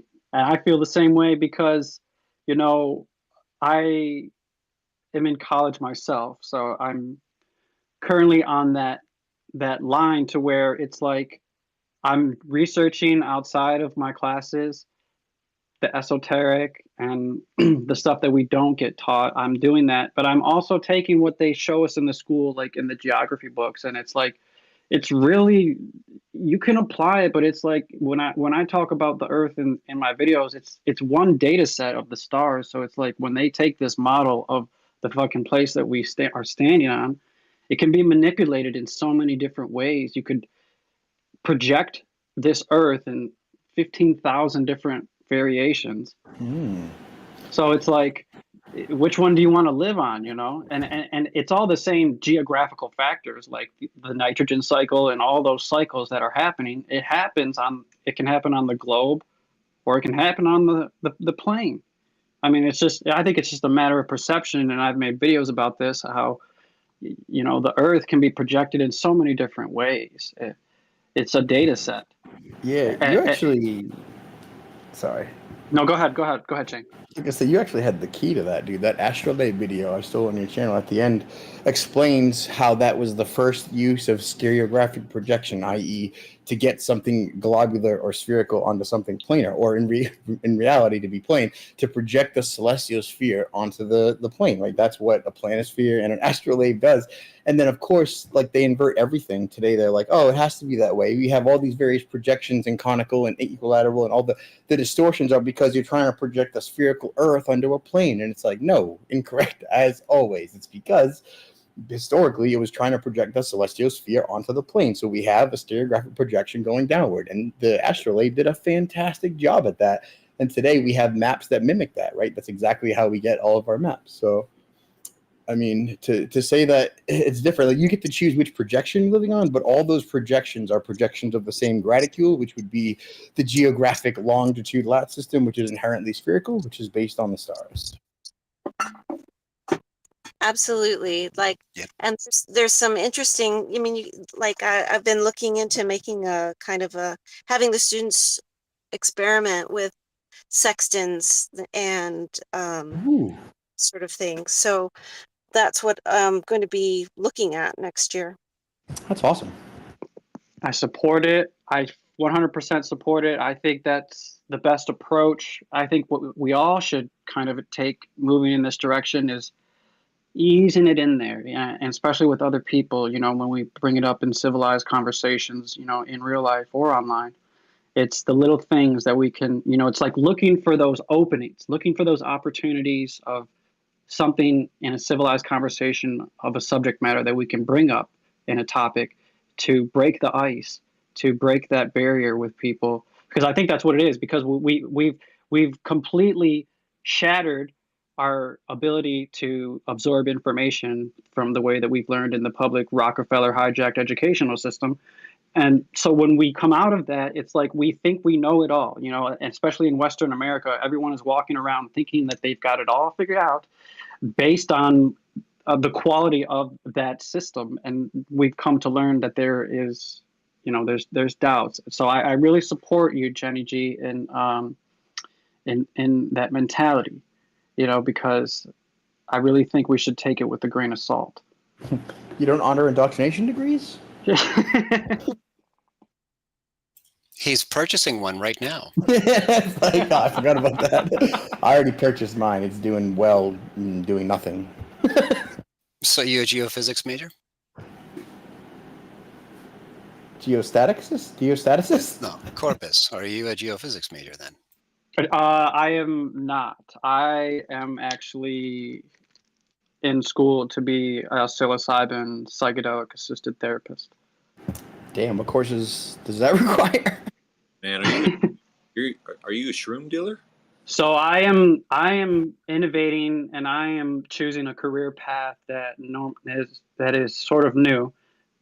Here in Michigan is one of the only places that is participating states, specifically in Ann Arbor, Michigan, at the university, that is participating in psychedelic science and university level psychedelic research, along with the places in California and just a few other select places. So I feel grateful. So I'm taking that career path of therapy because it's going to be a new movement, and I think it's going to be the future of medicine. And what my vision in my movement is to bridge that psychedelic movement, and I'm trying to bring geocentrism into the movement. I'm creating what I want to create, and so I'm trying to slowly get that geocentrism in there, and that's why I'm writing the book, and I'm trying to incorporate everything that I've learned from the school, from the classes, and I'm trying to make it in an educational style way to where people can be like, oh, okay, let me look at this, it's really not that big of a deal. People are just making it a big deal because their ego gets in the way. Well, and they don't know the history, right? They're like heliocentrism, and it's like, well, no. Yeah, it's always been geocentric. There's an equivalence that you guys are unaware of, and not only that, there's an inversion that now you think one is either better before or after the other, and it's like, no, couldn't be further from the truth.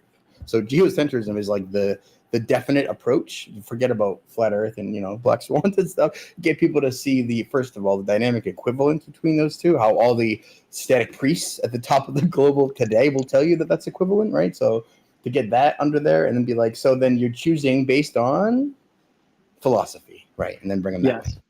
Yes. 100%. 100%. And it's the mentality, you know, we all say it, all of us who have been converted. I mean, I think I speak for everyone when we say we're much more happier now that we've come to the side of geocentrism. I don't think there's a flat earther out there that regrets coming to flat earth. So it's like those people, I feel like it's a psychological thing. I feel like it has a psychology to it. They're damaged, man. These people are damaged, and they're not working on the healing. They're not going inside of themselves, and they're not doing that self-reflection. They're not meditating. They're not eating the right foods. They're becoming robotoids. They're just accepting what's given. That's a healthy mindset. No, they don't even speak that language. That's an unhealthy mindset. And so that's why I appreciate like every experience that I've gone through, like taking my experience and like learning psychology and incorporate it into it, because everything is all syncretism. Like we're all one thing. There is no such thing as time. Like we're all here and in existence right now. Dude, that's important. You remember that one time I caught some buddies talking about, you know, the time in the 12th dimension because they read a book, and I was like, whoa, truthy homies, let's calm down. There is no time dimension. That's just setting you up for nonsense later that only is here and now, that only ever was now. There's never a past or a future. If you have in a Cartesian coordinate system, you have another arm extended to infinity called time, then you're getting set up for, you know, time dilation, Lorentz contractions, the mathematical inverting your world around you to move the thing that couldn't be moved by inverting the math around you. So let's start that, nip it in the bud. There is no time dimension. Thank you. It'll be okay, Shane. It'll be okay. That was like my truthers talking about time. Oh no.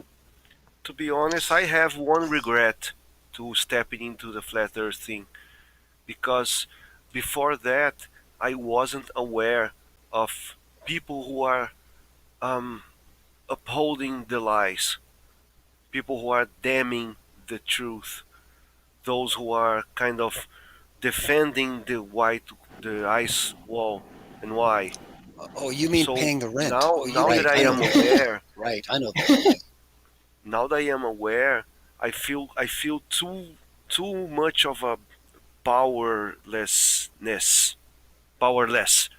this situation. Like tired hands cannot do anything about it because they have all these tanks and super fly jet, super sea ships of the marine, etc., like armor to the teeth, and we like with our money we can only afford a very humble air boat to go there, or a very silly one engine airplane to try to fly, and they can annihilate us with a simply pressing of a button. So why, and until when? The reason why they are probably upholding the lie that what it is in the beyond the ice wall is because there are lands there. Just when they discovered the Americas, probably they knew already. They say the Cristobal Columbus when find the Spain, Portuguese, the Portugal has the most powerful navigation system and schools of naval schools. They were traveling already, and they knew the Brazil was here. They were only waiting until they have this new deal between Spain and Portugal to come, because if we see in the map, Brazil is coming in the more east of part of it. So if they change the deal a little bit to the cross line to be a little bit to the west, Portugal will get a big chunk of these lands. And then this information came to public. So probably now the reason they are hiding that the planet is not a sphere, it is a plane, is because we have way more far lands beyond the ice wall. But they are fooling us that we don't have That the map is all that we have in our school systems, like going from Alaska to Siberia, or yeah, the map that we know, that we think it's only ice lands down there, southward from Australia. So this pisses me off a lot. That we know, but we are still locked inside here, and can do shit about it. Excuse my language. Infuriating, eh? Infuriating, eh? Yeah, a lot. Embrace it. And Embrace it. The fact that the flat earthers are exchanging information like crazy on X. One of the things they are saying is that the pilots they say we are flat and there is no rotation to be discounted when making the calculation of flight, etc. But these pilots, they are always being interviewed with a hidden camera. So are they part of this mafia? So if there is a mafia also into the airplane systems and the pilot for the public transportation, I'd like to ask one thing, because we know that we are not allowed to fly over Antarctica. Like, for example, going from Australia to Argentina would be the easiest path to go above the Antarctica. So we are not allowed to fly there, okay? My question is, does anybody know if we can fly like very closely, like for example, from state of New York to state of Illinois? Can we fly in the full moon day, okay? In the period of the full moon at midnight? Because in the full moon period at midnight, the moon is up above, perpendicular above us, straight above us, okay? And if the moon is local, as some footage has proven us, we have footage out there of the sun sunk onto the clouds, like if the sun is a little bit above the clouds. Got my point? So an airplane. No, not really. No, I don't. No, I lost it completely. Yeah. Yeah, I might need you to No, wrap it not up, really. B. No, I don't. What No, I lost it completely. Yeah. Yeah, I might need you to wrap it up, B. We do have some hands up. I think we should. Yeah, absolutely. I think Nicholas was first, and then Mr. can speak. Look at him keeping tabs on the list. I think love Nicholas it. was first, and then Mr. can speak. Look at him keeping tabs on the list. I love it. Dude, your boy. Man, can you guys hear me? You got the floor. Man, can you guys hear me? Loud and you got the floor. All right. It's like really double talking here. I ain't even Why kidding. am I echoing? Somebody stop. Exactly. So anyway, Antarctica is weird, but no, I just posted up there in the jumbo there. What'll happen to your blood in the vacuum? If you didn't think you could go to space before, you really can't go now, man. It's a done deal, man. You ain't going in there. But yeah, so there you go. I just wanted to show that. I'm gonna need 37 one-liners immediately back to back on all the topics we covered tonight. Nick, go ahead. Man, fucked up, bro. Give me some time, man. Give me some time. I'll start you off.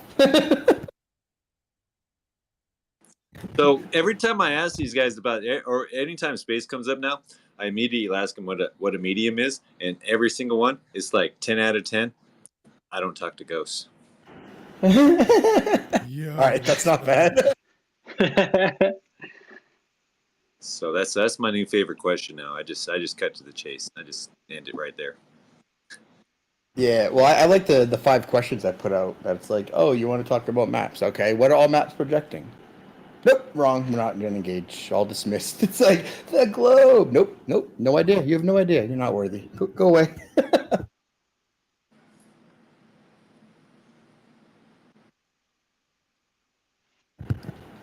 You scare them away there or what? You know, it's a no globy zone or what? No, I mean, well, I'm not particularly friendly to globies, right? But they might be scared of Shane to come here. They like to talk shit on the comments, but to have a conversation or a debate when you can present evidence and talk fast at me like Winston, I don't know. It sounds like I should hide over here. Yeah, the Witzig thing, man. You guys are getting pretty good at it, man. I can't talk that fast, but just gotta learn. Dude, honestly, I thought I talked fast until I saw Witsit once, right? And then I was like, holy smokes, what am I doing? I'm not even in the... Oh, man, I gotta go find this guy. Man, the first time I watched one of his schooling globies, man, he was talking so fast, I was like, bro, I'm going to have to slow this down and, like, maybe watch it again and understand what the hell you just... Yeah, now we watch Witsit at 1.5. Flex. Not even a 2 yet? Yikes. You're crazy, Alan. Dude, it's like you're trying to just waste an extra quarter of the time of the video. Yeah, right. Dog. Like, you are the speed watching champion. I don't know how you do it. Well, speaking of Witsit and debate, is he still on for Saturday with Professor Dave? Yes. Oh, God, I hope so. We haven't heard from him in a while. He's traveling, right? He's been kind of out, but it is this Saturday. So unless sparing acts of God, etc., and if not Professor Dave still has the balls, then yeah, I think it'll be a debate. Yeah, we need that. We need that debate to happen. We need to do. We need to do a watch party. Yep, we shall for sure. I'm so down. It's already on. I'm so down. Okay, That'll so be a good one. Who's next up to? Someone else wanted to speak. Well, Mr. wanted to. Excuse me, Mr. wanted to speak. Yeah, how's everyone doing tonight? Yo, hey. What's up, bud? I was late getting on, so I don't know what you guys have covered, but I just kind of heard that guy going off. And we were going over the mysteries of the universe and everything. You're out of luck now. We can't say it again. No, it's good. I don't need you to, because I was actually thinking about that today. I've been stuck on it for a while, that like the heliocentric or acentric model, whatever, like this idea of the universe is quite literally a dead end. Like, and the reason why it's a dead end, and this kind of hit me today, was that I was in the grocery store and I was shopping and I needed shampoo, and there's 10 fucking thousand shampoos, and the chances of me picking the right shampoo that's not gonna, like, Well, it's like, yeah, it's good. They're all gonna have the same effect, make you not fertile, but whatever. Exactly, that's my point, is like the fact that I pick a right shampoo. In reality, I just need like 3. Like, give me 3 choices and I'll be set. But what they've done, make your own, is, that dude was talking about Antarctica and the ice wall, but more so than that, they've given you this concept of infinity. And if that doesn't just immediately make you feel insignificant, I mean, we can't even wrap our minds around what that means, right? And then they say, oh, infinity is expanding. Like, it's quite literally a dead end. There's nowhere you can go with it. You can investigate all these different areas of science, but like none of them seem to correlate together. It's like there's all these different models, and nothing seems to really paint a very clear picture of what's actually going on and what we experience. And that dawned on me today when I'm like buying shampoo. I'm like, this is fucking stupid. No wonder why they gave us a universe that's never ending, because it's the same thing at the grocery store. It's never ending, and it becomes overwhelming to even be able to conceive of, Sodium lauryl sulfate. Make sure your shampoo doesn't have that. Was that the sterilizing agent? Dude, who recently gave us the new understanding of infinity? Was that Bennett last night? Yeah. They talk about infinity and philosophically versus scientifically, right? How it's like you got a really big number or a nothing.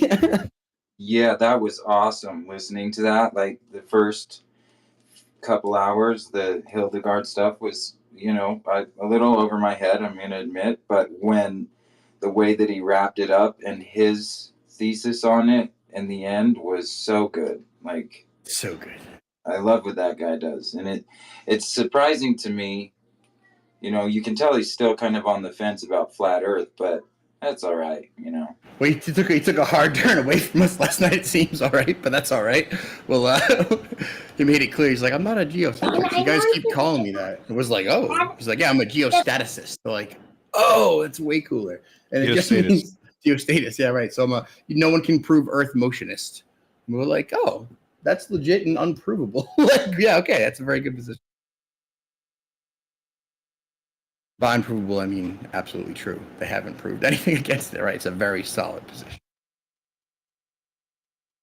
How do you say it, Toby? Geostasis? Geostatus? Geostatus?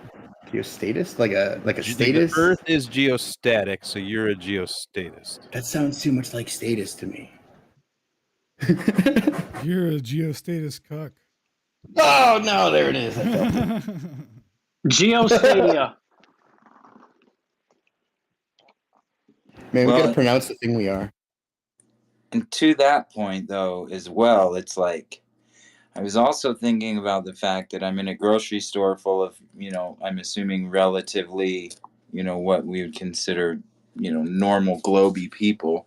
And I thought to myself of like, I know this thing is getting bigger because I'm starting to see more and more people, you know, it's getting out there more and more. The discussion is not, you know, they can't hide it the way they did in 2017 and shut everything down. But like, how scary and like, you'd really have to be ignoring this and purposely avoiding looking at the information now, you know, because there's so much of it out there that it's like, if you saw people waking up around you all over, you know, at what point do you say, oh, well, there's got to be something to this, you know? I think we're going to start seeing the scales tip pretty far the other way soon. Yeah, when all the mainstreams are talking about it, right? You know, it's and when the context isn't look at these dumb goofballs, it's hey, look at these really seemingly intelligent, eloquent individuals arguing for something seemingly absurd. It's like, yes, that's the tack, that's the approach. And then it's like, why is it getting bigger? Does anyone know? Are people getting dumber? Do you think all the dumbest people are attracted to it right now? No, opposite, right? Only the smart people figured it out, and the rest of you will get there. Brother, I just love the fact that you were having an existential crisis in the shampoo aisle, bro. Me too. It's like, what does it matter? Well, I don't know if it's existential. That's pretty much how my everything goes. I'm just like, you know, trying to get through my day, you know, while living in this, you know, whatever the fuck this is, this system they've got us in. And so it's kind of hard not to go to these places when I'm, you know, I don't know, just where my head's at, you know. I gotta interject real quick. I think that's a dangerous place to be if we're saying things like we're the smartest ones and only the smartest people get this and things like that. I think that's how we end up like in an echo chamber, and how it just doesn't sound good. And I don't know. I've talked on plenty of very stupid, like really stupid flat earthers. So That's awesome. You're letting one definitely- speak right and now. very, very, very intelligent globers all the time. So Also true, yeah. So I don't. I just want to put it out there. I just think even if that were the case, right? Like I just don't think it's the best way to think about it, because we always have to have that humble approach of, you know, having our ears open and being ready to listen to people and meet them on their level. For sure. What Toby said is correct as always. But I was talking in the context of like InfoWars bringing it up, and it's like, so there's a new trend, and like who gets the new trend first? Is it all like the people who follow trends? And it's like, no, opposite of that. But yeah, definitely we listen to people for sure. Can we And I'm talk like- about that for a minute? The whole Alex Jones thing. Did you see our boy on Alex Jones? Because like, I'm like, that's got me fucked up in the head, bro. Like Alex Jones, and then when he made that episode, that threw me off, man. Because You mean the one with Eddie Bravo and Dave Weiss, or the Harrison Smith and Whitson? Yeah, the new Whitson one. All of it, because like I don't know. This is just I've never told anyone this. This is just a thought I had, but Alex Jones is on the Israel payroll.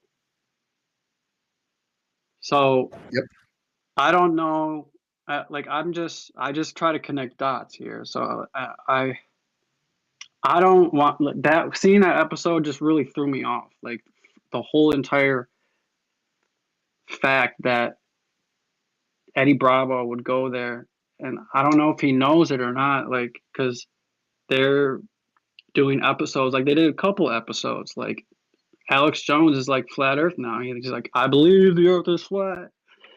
And on video, I don't know if it's him just making fun of it, trying to get people to, like if people are watching him and he's making these live streams and making fun of, he's saying that he believes, but it's kind of not. Like I kind of get like this weird feeling that he's just kind of putting on a role or something. I don't know. It's just a thought that I had. It just really threw me off, and I just wanted to hear other people's thoughts on it.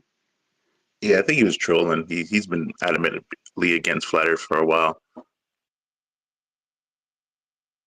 Yes, I've always seen him because I've seen multiple clips of him on Joe Rogan, and when he ever was brought up, he's like, "There's no possible way anyone who thinks the Earth flat has no understanding of scientific blah blah blah," and how he rambles on.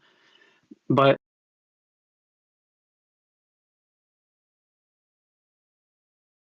possible way anyone who thinks the Earth flat has no understanding of scientific blah blah blah. Like everything we really how he rambles is on. Really not what it was. But it's every single it made me think aspect twice, about the past is because really now like going to everything be is thing really the very changing near really. future.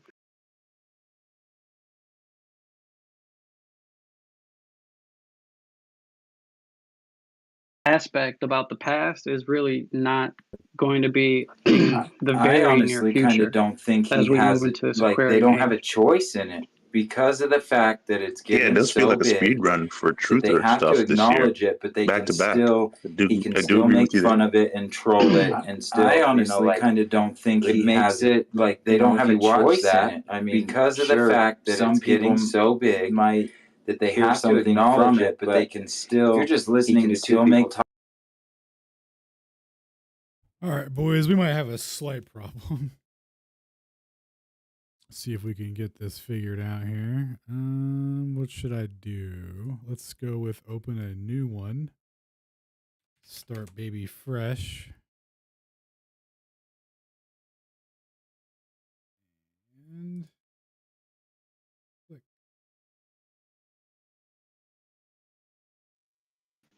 rotates around that. That's what really got me. And I was like, oh shit. Like, okay, so is this the bottom or the floor? Like, who we don't really All know. right, boys, we did it. So it takes a The level of surgery like was a success. letting go of something that we were told as truth. And I don't think Alex Jones has a choice in that stuff because it's getting so big. Like he's like, okay, well, let's just do a little thing to entertain them and make it look kind of, silly. And, we'll make these two look, a little crazy. Like, that's what I mean as far as people waking up to it. And there are going to be those who see that and they're going to be like, oh, well, there must be something to this if so many people are talking about it. But they're going to paint it as a religion. It's just like this ideology, the way that they do everything. Well, he had some beers with his dad and a telescope, so it's a ball, boys and girls. Thank you for your thoughts, bro. Yeah, and how many people relate to that beers with my dad thing, though? Like there's a lot of people that be like, oh yeah, I remember something like that myself. Say it's a religion. Then you talk about gravity, you can't feel it. Talk about spinning, you can't feel that. There's an obliqueness, you can't see that. There's a curve, you can't see that. There's a apparent horizon and a physical horizon. You can't ever see the physical horizon, so there's another thing you can't see. But yeah, we're totally cult over here. But whatever.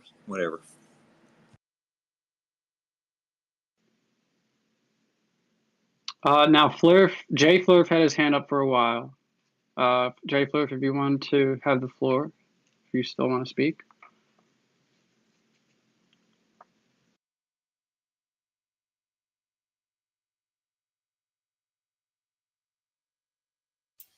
Anybody home? Jay Flurf, if you're still here. Guess not. Is he talking to me? Yes. Did you still have something to say? You have the floor. Yeah, I just have 2 points. Speaking on what Mr. was talking about, I mean, the Globies, they seem to have, the ones in charge anyway, seem to have some of the ingredients, because I switched over to the safe deodorant, no aluminum or whatever, and after, I guess, a detox after about 6 months, and nothing but their toxic shit will keep my pitch from stinking. Like, so if they could just leave the bad stuff out, I mean, we'd have some good products. And just the other question I had, like, if we could get somebody, if there is other lands, if we could find somebody with the caliber of Alan, Toby, Shane, Witsit, and Stone that is like a radio guy, is there any way we can send a, because we can't travel up past the 60th south, can we send a radio signal, a distress signal? Like, is there a bat signal we can throw up? It's a good thought. I'm not quite sure what your question is there. Can you hear me again? He's saying, like, so since we can't actually physically take ourselves past the 60th degree south parallel, he's saying if maybe we can come up with some kind of apparatus or some kind of contraption to maybe radio signal and get some kind of connection on the outside. To what? Civilization, life, something. If there were other lands, is there Right. a possibility that we could reach them through some kind of radio frequency or something, since we can't travel ourselves to explore? I think it's a good thought. Me and my buddy Blake have talked about this often. We talked about how we would get over there. You know, like maybe figure out some kind of, or maybe even figure out maybe we could get a drone or something that could just sneak past. You know, like. No, good luck with that. Something, right? I know they'll probably shoot it down. Yeah, I had thought about a team of live streamers getting as far as you could go, and then a team of 1,000 drones, and whichever got the farthest, and get whatever information we can from that. Well, if you wanted to get a receiver team and head down to the south tip of Argentina, that would be the geographically most logical place to start, just to see if you're receiving anything. Like bring a total band scanner and see what's coming at you to that point. I mean, because you'll have the same odds of transmitting to them in that case. Yeah, I'm no radio guy, so I don't know what what we would need to do or need to see or hear or send and not send or receive. I don't know any of that, but it's just a thought I had.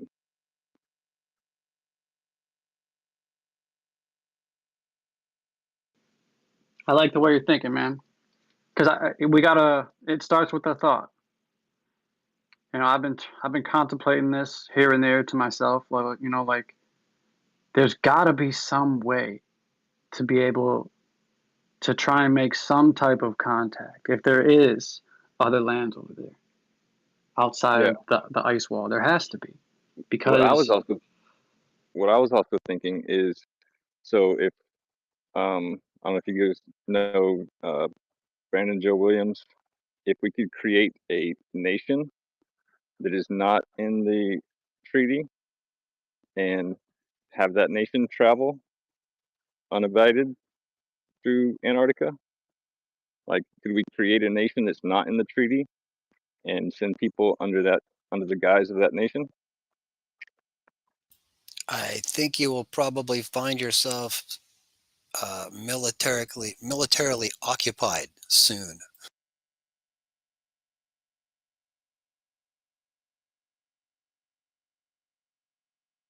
Gaza 2.0 real quick. No, but all jokes aside, though, that's actually, free exploration is inevitable, right? It's strength in numbers. The gentleman who earlier said that we're outgunned, they have a military, but you know what? They go to extreme efforts to censor us, right? We know about the YouTube way back when, and as free as this free speech platform is in Twitter, we know we get shadow banned. So understand they go to great efforts to slow down the message.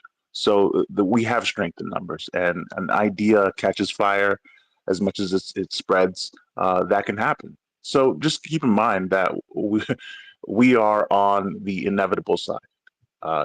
You could only slow truth down. You can't stop it. But just keep in mind, it's always fun to think about how we're going to do this. Free exploration is inevitable, but understand that there's risks involved, right? I keep thinking back on, was it election 2016 when John Kerry went down to Antarctica when Trump won the election? Like, what's going on with that? Is this a safe haven for the elites? We always hear about the stories about Hitler having a military base in Antarctica, whether that's fiction or a fact, it is to wonder. Or is there a civilization that's trying to keep away from everybody else? Maybe they don't want to be found. We got to assume the worst and the best and be prepared for both. So just keep all this in mind when we know that free exploration is inevitable and it's just a matter of time. I like it. Yeah, this is my last thought on this, and you can drop it down. What I was thinking, like, if you get a team of live streamers and some kind of redundancy with the live stream via some kind of network, I don't know how this shit works, but where we could have a signal with a group of 1,000 live streamers down there, 10,000 drones, and it's all being redundantly the signal sent back. Like, they couldn't attack us then because it's all on live stream, like live for the public to see. And I'm sure there's a downside to it, but it's a thought. It's just one of my thoughts.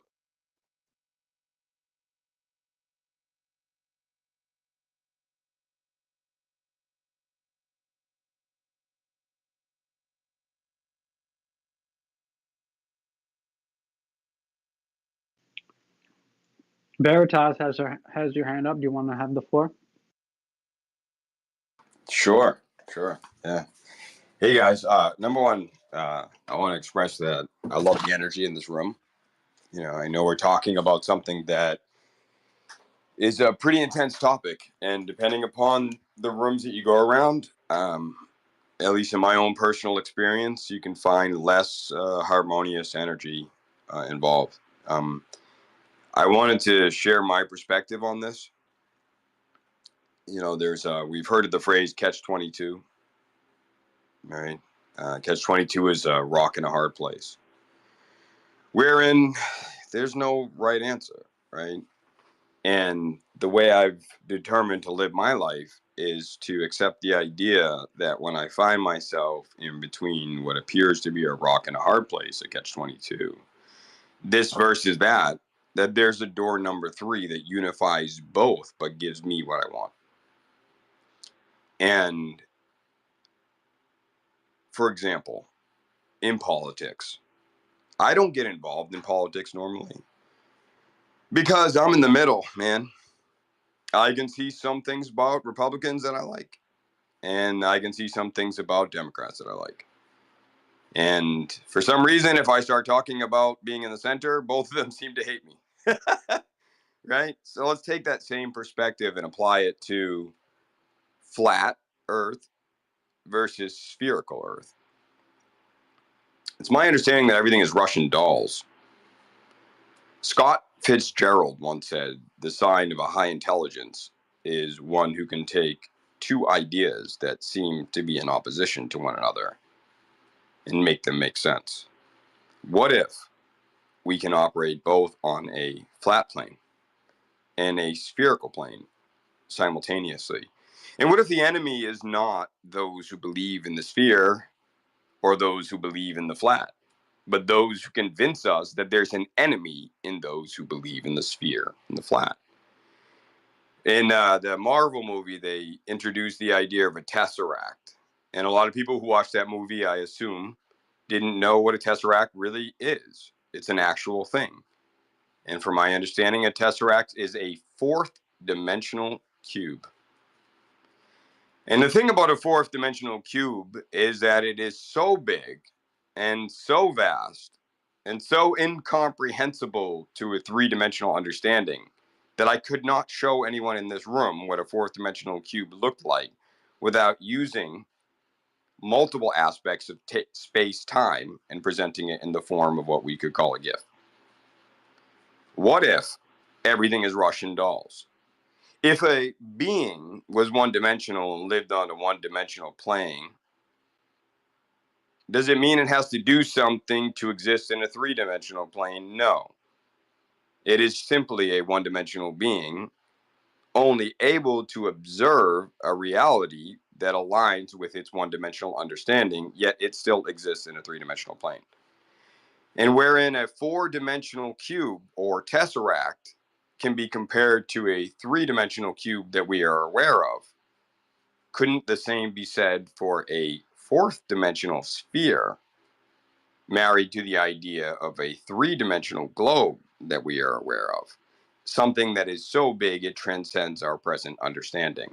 And is it possible for a being to exist on a flat plane of two-dimensional idea of time-space, existing in a three-dimensional sphere that exists within a fourth-dimensional hypersphere, similar to a tesseract, that exists within a fifth-dimensional sphere and a sixth-dimensional sphere?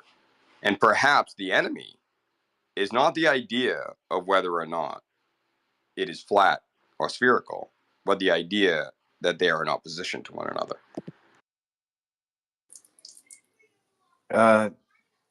So the thing about that, though, is that we can measure that there's no curvature out there, and that's what my point, and I didn't articulate it very well, but like with the Alex Jones thing and why he would put that out there is to make it sound like an opinion rather than what we objectively observe, and what science has failed to prove was that we were flying through space, that science has failed to prove, like there is no measurable curvature. There is no proof we would revolve around the sun. And the things like Alex Jones and what they're putting out is it makes it sound like flat Earth is an opinion rather than the objective truth of what your senses actually, feel and see and hear and touch and taste and all these things. Like there's an objective reality here that is not an opinion. And you're right, the globies aren't the enemy, because we were all once globies. Like these are just people that are either ignorant to the facts or they're reluctant to look at it. So that would be my comment to that. As far as the Tesseract and all that, I mean, I don't really read too much into, all of those. I mean, they're cool concepts, but what can I tangibly grasp? What can I tangibly hold? What will spiritually, cause me to be a better person and treat my fellow man, better? That would be my thoughts towards that. And maybe that's not what the answer, maybe that's not even relevant to what you were talking about, but I think that's kind of my point about it, is that flat Earth is not an opinion. It's what we objectively observe. Yeah, along with what Mr. said, it's a geometric conundrum you have yourself in, right?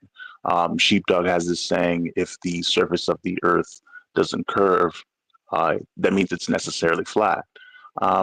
And being that that's the case, you can't have it both ways. It's an either-or situation. But as far as maybe not the surface, maybe the cosmic egg. With George Lamont, who was the founder of Big Bang. Coincidentally, he hinted at the cosmic egg universe, maybe not universe, maybe something more local where the surface is inside of an egg. But that's just speculation at this point. But what I did want to touch upon is what you said about the 4D tesseract. Here's the thing about with the time being malleable thing. The scientism pushers often say, hey, just like a flatlander, a 2D flatlander can't experience the third dimension, we of our three dimensions can't experience time dimension. And it makes a very loose, vague definition of what time is. It reifies it into an existence as being a medium or a realm, etc. Time is a convention that measures change, right? The relative change between things, right? Clock measures, atomic clock measuring oscillations, a sundial measuring shadows of a continuous sun that goes around. So it's a measurement of phenomenon. You have a broken clock, you don't have a broken time. It's a mechanical issue. So we just got to be careful when we reify these concepts such as time. Time is absolute. It's Galilean. We have Galilean transformations that are reliable until Einstein comes in and say, hey, why don't we just bend time and space and just make my reifications work? And then we start getting into trouble. So understand that the time has a definition. There is a referent in reality. And when we start getting into vague, abstract concepts, we kind of start losing reality. So it's great to have these ideas as long as we can test them. Is the point? But go ahead, Storm. Time dilation broke my clock. Xavier reiterated what we already said about time as a dimension. Definitely don't need that. Dude, I was gonna do my homework, but length contraction. Well, listen, the space-time continuum that can't possibly exist because it's a mathematical abstraction that we're going to ascribe physicality to. That thing, that's why I didn't do it. Yeah, I solved it in a different reference frame, so. You know how the lab frame is the only one that matters? Well, in my bucket frame, it does matter, and I can pretend all I want. That's a very specific joke that only 3 people get. Dude, hyper specific, but so glad you made it. Who's that with the Newton's bucket? Just a couple of bucket lads. Well, and it's also not a battle between round and flat because flat's not a shape, right? Like the idea is a torus field, and maybe that's where you get your 4th dimensional sphere is a, spiraling torus field. So maybe that could make you feel better about it. Gotta love this dude, man. You're the best, by the way. Yeah, I just have to say, whoever that guy was who spoke, both of you guys, but the guy who spoke after me, I followed you immediately. Where were you guys when I was growing up with all these ideas in my head? And everybody thought I was crazy. By the way, I'm following everyone. Jail. Yeah, everyone here should follow everyone else here. These are all the best people. I'm just kidding. Toby's gonna yell at me. Like to be honest, look, man, I understand that the majority of the people of this world have a misunderstanding, but I'm constantly seeking for others that can either challenge my present understanding with something of value, or even correct me in the understanding that I have. But it's so few and far between that it makes these moments when someone can follow me with something that can make me think, that is beautiful, and I appreciate that. Facts. Same. Well, and to be clear, I'm not trying to correct you. It's just that, we all came from a place where Marvel movies shaped the way we thought. And that is part of the indoctrination. And once you, really see what this thing is, and, as a creation, it's much more simple than that. It's way more simple than that, What did Rob Skiba, he was one of the dudes that he did this, this little observation with a sun, like a fake sun on a table, and just doing perspective on how it could, go into the distance without shrinking in size. And he says, if Rob Skiba can figure this out, then it's pretty obvious that a creator would be able to, make it happen, because that's kind of my point. So I give earlier kudos to guys like Lucas and Roddenberry, major players in this arena. I don't know that I know who either of those people are. George Lucas, Star Wars. Okay, yeah, of course, and Gene Roddenberry, Star Trek. Yeah, okay, you're absolutely right. Those little franchises, those spin-off thingies they had. Yeah, those tiny little guys. Just back in the 60s. When did Star Trek end? 70. Star Trek was 67, 66. I think it was like 68. Well, and don't forget about that little one that did all those dinosaurs. What was it? The geriatric park. Hey, man. That That movie was scared like the hell out of me, man. I ain't gonna lie. 93. First Jurassic Park, I was like, leave the mosquitoes alone. Why are you I doing thought that? you were end of the Lost. The other dinosaur video. Sorry. That's when I thought, man, we got to get rid of the scientists, man. They're gonna kill us. Fuck scientists. You're gonna get us blocked, bro. Calling for genocide is against TOS, probably. The dude who spoke a long time about the time dimension thing. I think I was listening when I was walking my dog. The thing that I heard that you said that was cool was like, "Oh, we're not the enemy, right? The people. What if the people telling us of the division and the division isn't the enemy itself?" It's like that's kind of how I started. Like, guys, the Globies, the Globe Defenders, the Globe people, they're not the enemy, right? They're diffused. They've been deceived. They're the distraction. They are us, essentially. The people lying to everyone clearly are the enemy for everyone. That's who we need to focus on, right? So when we're viciously attacking our Globie counterparts here on Twitter, it's like, we've lost the plot a little bit. Well, and I would add that, like, they're not an enemy, they are a choice. They give us freedom of choosing between this or that. If we didn't have the freedom to choose between a lie and the truth, we'd be in tyranny. Well, that's sort of true, except there's this thing called atomism where they don't give you the actual counterpart and they expect you to only learn about this one frame of reference to interpret phenomenon like light or electromagnetic radiation. And then they don't give you the counterpart of etherism. So in that way, it's like, well, they're karmically free, but they haven't presented you the alternative. There isn't a choice. They're like, hey, everything is atomism. Deal with it. I agree. But you know what, Shane? You see the truth, which means you can find that. And without them offering the lie, what truth would you have to find? But typically what you say applies like directly, right? Because they do duality, they do offering, they do left and the right. They do, I can pretend to be like Bill Gates, a philanthropist billionaire who gives you wonderful vaccines that life-saving, on the right hand, participate in whatever the worst, massicist job thing ever. And it's like left and right, give and take, yin and yang. That's my duality belief. You can be a wonderful philanthropist and a terrible demonologist, right? Like that's how they're karmically free. But that all revolves around the choice. And if we don't have the choice, if they never give us option B, then that doesn't apply to their karmically free stuff. Exactly. But for you too, you would be in tyranny. If you didn't have the choice to do drugs, if you didn't have the choice to drink, if you didn't have the choice to choose a vaccine, then are you truly free? Well, dude, hold on. Somebody else want that? Yeah, because bottom line is that this was when we were innocent children. There was no choice. We were following along with like what he says in the Truman Show. We accept the world with which we're presented as children. We trusted those who came before us that they were telling the information they were telling us was true. So like, yeah, I'm not responsible for the trauma that was inflicted on me as a child, but I am responsible for my healing. So you're right. I don't live in tyranny, but it's pretty fucking tyrannical to do that to a child.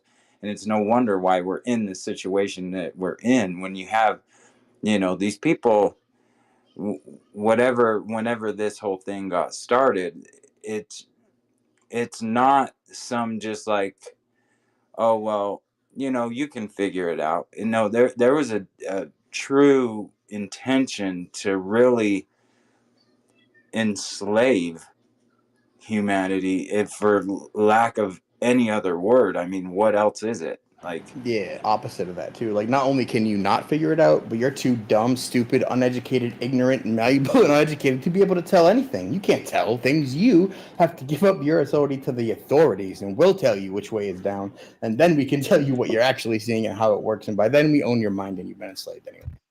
Yeah. oh, and Can I add something to that? the person that tells you that is your own family. They get your own family to go against you when you question, well, wait a minute, how does that make sense that there's people upside down stuck to a ball in Australia, and your mom's like, don't be stupid.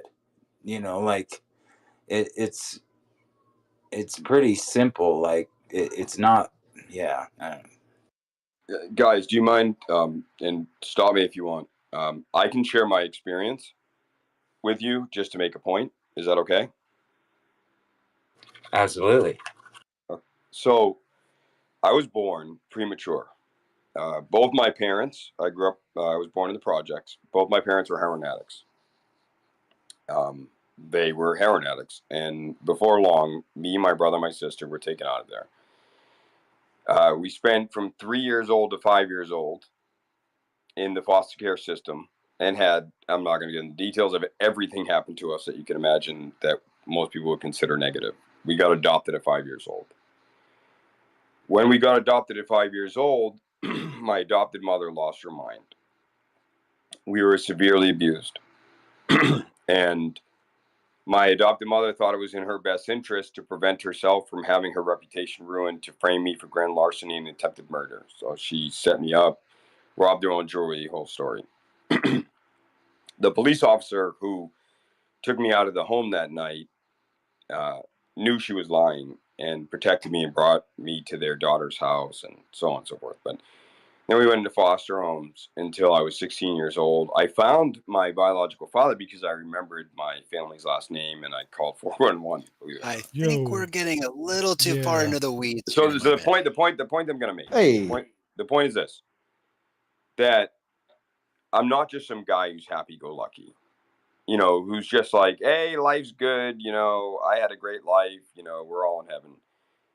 But I will tell you that everything that I experienced in my life, if I could change any of it, I would not change a single thing, which means there was never a they operating against me.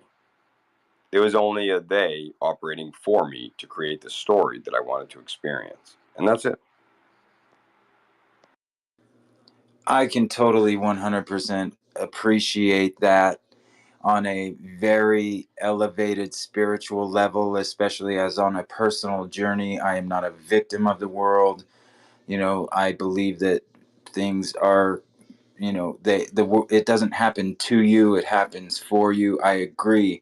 However, not all of that, like with the system that's set up, like, do you think it's coincidence that people are this sick to the point where they are addicted to heroin and losing their kids? I mean, if they knew the truth that, you know, this place is seemingly the center of the universe, that this place is created special, that you have significance, your life has significance. Like this idea that infinity, and this was my experience in the shampoo aisle today when I was there, this is the idea that infinity is so overwhelmingly large, it makes me feel insignificant. We're not even a speck of dust on a speck of dust. We're a virus on a speck of dust. And this is what is taught to children in mainstream, you know, in schools across the world today. And so I get that, you know, I commend your spiritual enlightenment to be able to know that truth, because I actually 100% agree with you. But as a spiritual being knowing the truth, it then becomes bigger than you, where service to others and helping others to see the truth then becomes the best way to honor that truth that you have and that you hold in your heart. And so for us here, you know, it happens to be the flat earth, because it happens to be the one thing that ties everything else together. You know, like that, if you don't know where you are, you don't know where you came from, you don't know what this place is, you don't know what you're capable of doing in it. You know, like we don't, so that I agree with you. But I also understand that, like, just because we're spiritual beings doesn't mean I don't have to remember my goddamn zip code. Like, so that's what, like, I appreciate you though.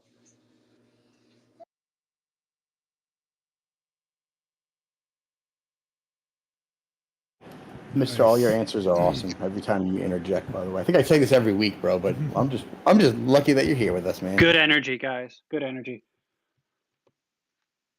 I'm lucky to be here, that you guys even, you know, let me spout, because the bottom line is I'm pretty full of shit, you know, like I'm not nearly as smart as any of you guys.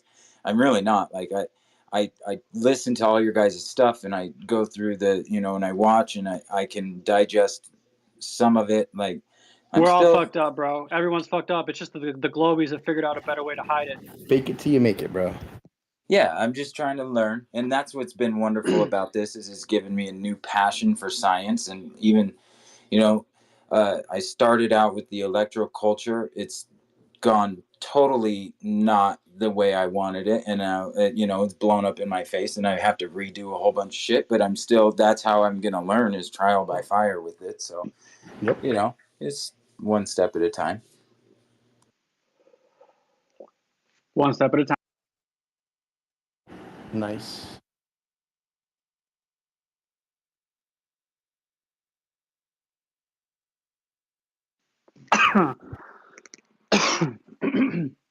Dude, we covered lots of topics already. Pretty organic, free-flowing change of We ideas. sure did, man. Lowry and Comrade have had their hands up for a while, and Deflated's back. And Yeah, I then, forget who had their hand up first. and then Shelf of Insanity or whatever. I think it was DFL was first. Yeah. Well, I just wanted to add my thoughts on the whole Glober and flat earther thing. And people say, "Oh, we were Globers before too." I don't like to think that way because if given our own accord, we wouldn't be Globers if it wasn't shoved down our throat. Like if we just were allowed to live without the indoctrination system of public school or the education system, like we never would have come up with we're a sphere traveling through all the different vectors they say we are.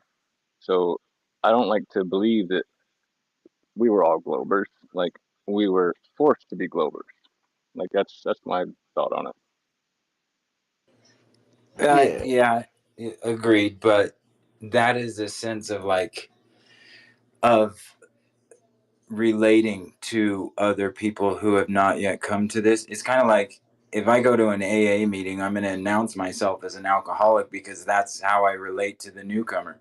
I don't walk around saying that that's who I am. I don't think of myself as a sick person, just like I don't think of myself as a globie or a glober or whatever, heliosexual, however you want to label it. But when we say we used to be that, yeah, okay, there were points in time where I always was inquisitive about, there was things I was skeptical about as a child. I didn't believe people were upside down in Australia. Like that sounded ridiculous. I couldn't conceive of us spinning around the sun, but I bought into it and I just told myself, well, they've figured it out and I'll let that be, and never thought about it again until, 2015. So it's more of just a term to relate to the fact that we were where you were at. It's not any better than or less than. It's comparing first graders to fourth graders. We're all still just kids trying to figure this shit out, but we might have done a little bit more studying than the first graders. It's not that they're more capable. So when we're talking about the succinct colloquial like that, I kind of move towards the religious syntax in the same way that we say, when we're trying to find common ground with somebody, someone will say, oh yes, he was or she was, I was brought up Catholic. And in this same context, you could say that you and I were brought up Globy, and then see where they go from that.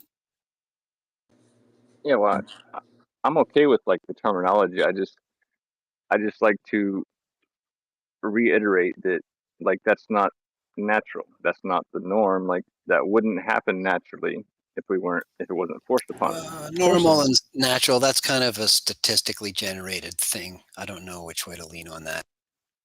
Yeah, and saying when I was in school, when I found out the distance to the sun, I'm like, who measured that? I'm like, how can they be sure that that's the distance? I'm like, what metric did they use to tell us that's how far the sun is? And how can they not be off by 93 million miles?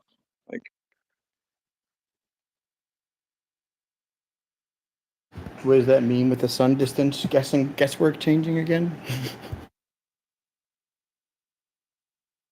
It's like, yeah, dude, they get you when you're most malleable. They try to indoctrinate you with all the authority. They get you when you don't question it as a kid, and then they put these ridiculous, contradictory ideas in your head, and then they get you to trust the authority. It's like, well, if you question it, you're too dumb. If you don't know, then you don't understand.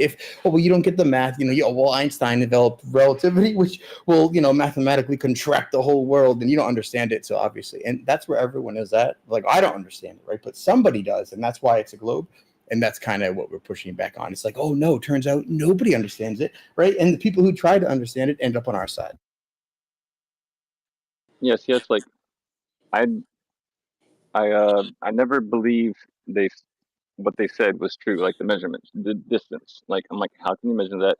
I also never believed the time. How can you carbon date something to a million? You can't test back more than a couple years. So how do you know it's a million years? So I was Yeah. always reluctant to abide by their numbers, but I still believed space.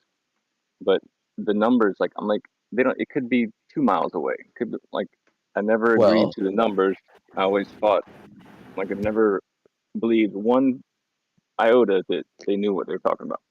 Well, I mean, so that's the trick, right? It's not like they made it up. They based it on observation, but then they used math to trick and covariantly scale, say, a 0.5 degree sun to be like, oh, it's 229,000 miles away, 2 million miles wide, which works, but it could also be 93 million miles away, 864,000 miles wide, but it could also be 46,701,000 miles away, 432,000 miles. Oh, wait. So it turns out, right, all these factors, these factorials of a 0.5 3-degree observation could all currently be valid. So anywhere from 3 million miles away to 28,000 miles wide, they want an extreme, 1,500,000 miles away and 14,000 miles wide. It literally can work for any host of those things. They don't tell you that. They tell you the one, and they're like, look, it's proof.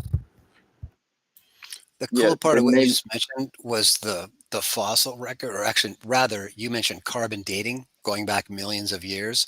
And I saw this in lecture once on how circular it is. This guy telling a story about his kid asking wise questions at the museum, where the direction is along the lines of, well, geez, if it's carbon dating only back tens of thousands of years, how do you know that that object is actually X million years old? I said, well, we check that rock against the fossil record, where we find that kind of rock with those kinds of fossils. And then we know that they're from the same time, that many million years back. He says, okay, well, great. Well, then how do you date the fossil record then? He says, oh, yeah, we carbon date that. Yeah. Also, real quick, you guys had a space like a week ago. Is it legit? How many moles per gram of the element? Is that a legit number? Can we prove that, or is that pseudoscience as well?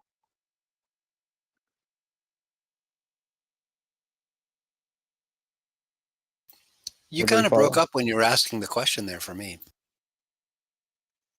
Sorry, I was just asking, when they say an element has so many moles per gram, I forgot how to phrase it, but is that legit science, or are they pulling the wool over our eyes on that? Can they weigh each element and it has so many moles per gram?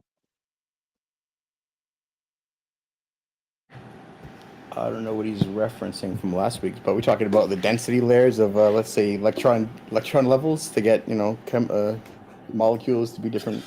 No, he's talking about how they tried to integerize atomic mass element to element. It came back we were talking about two talks ago on Discord. Yes, it's all part of the extrapolation. It's ladders upon ladders upon ladders, and they've built it all for us. Yeah.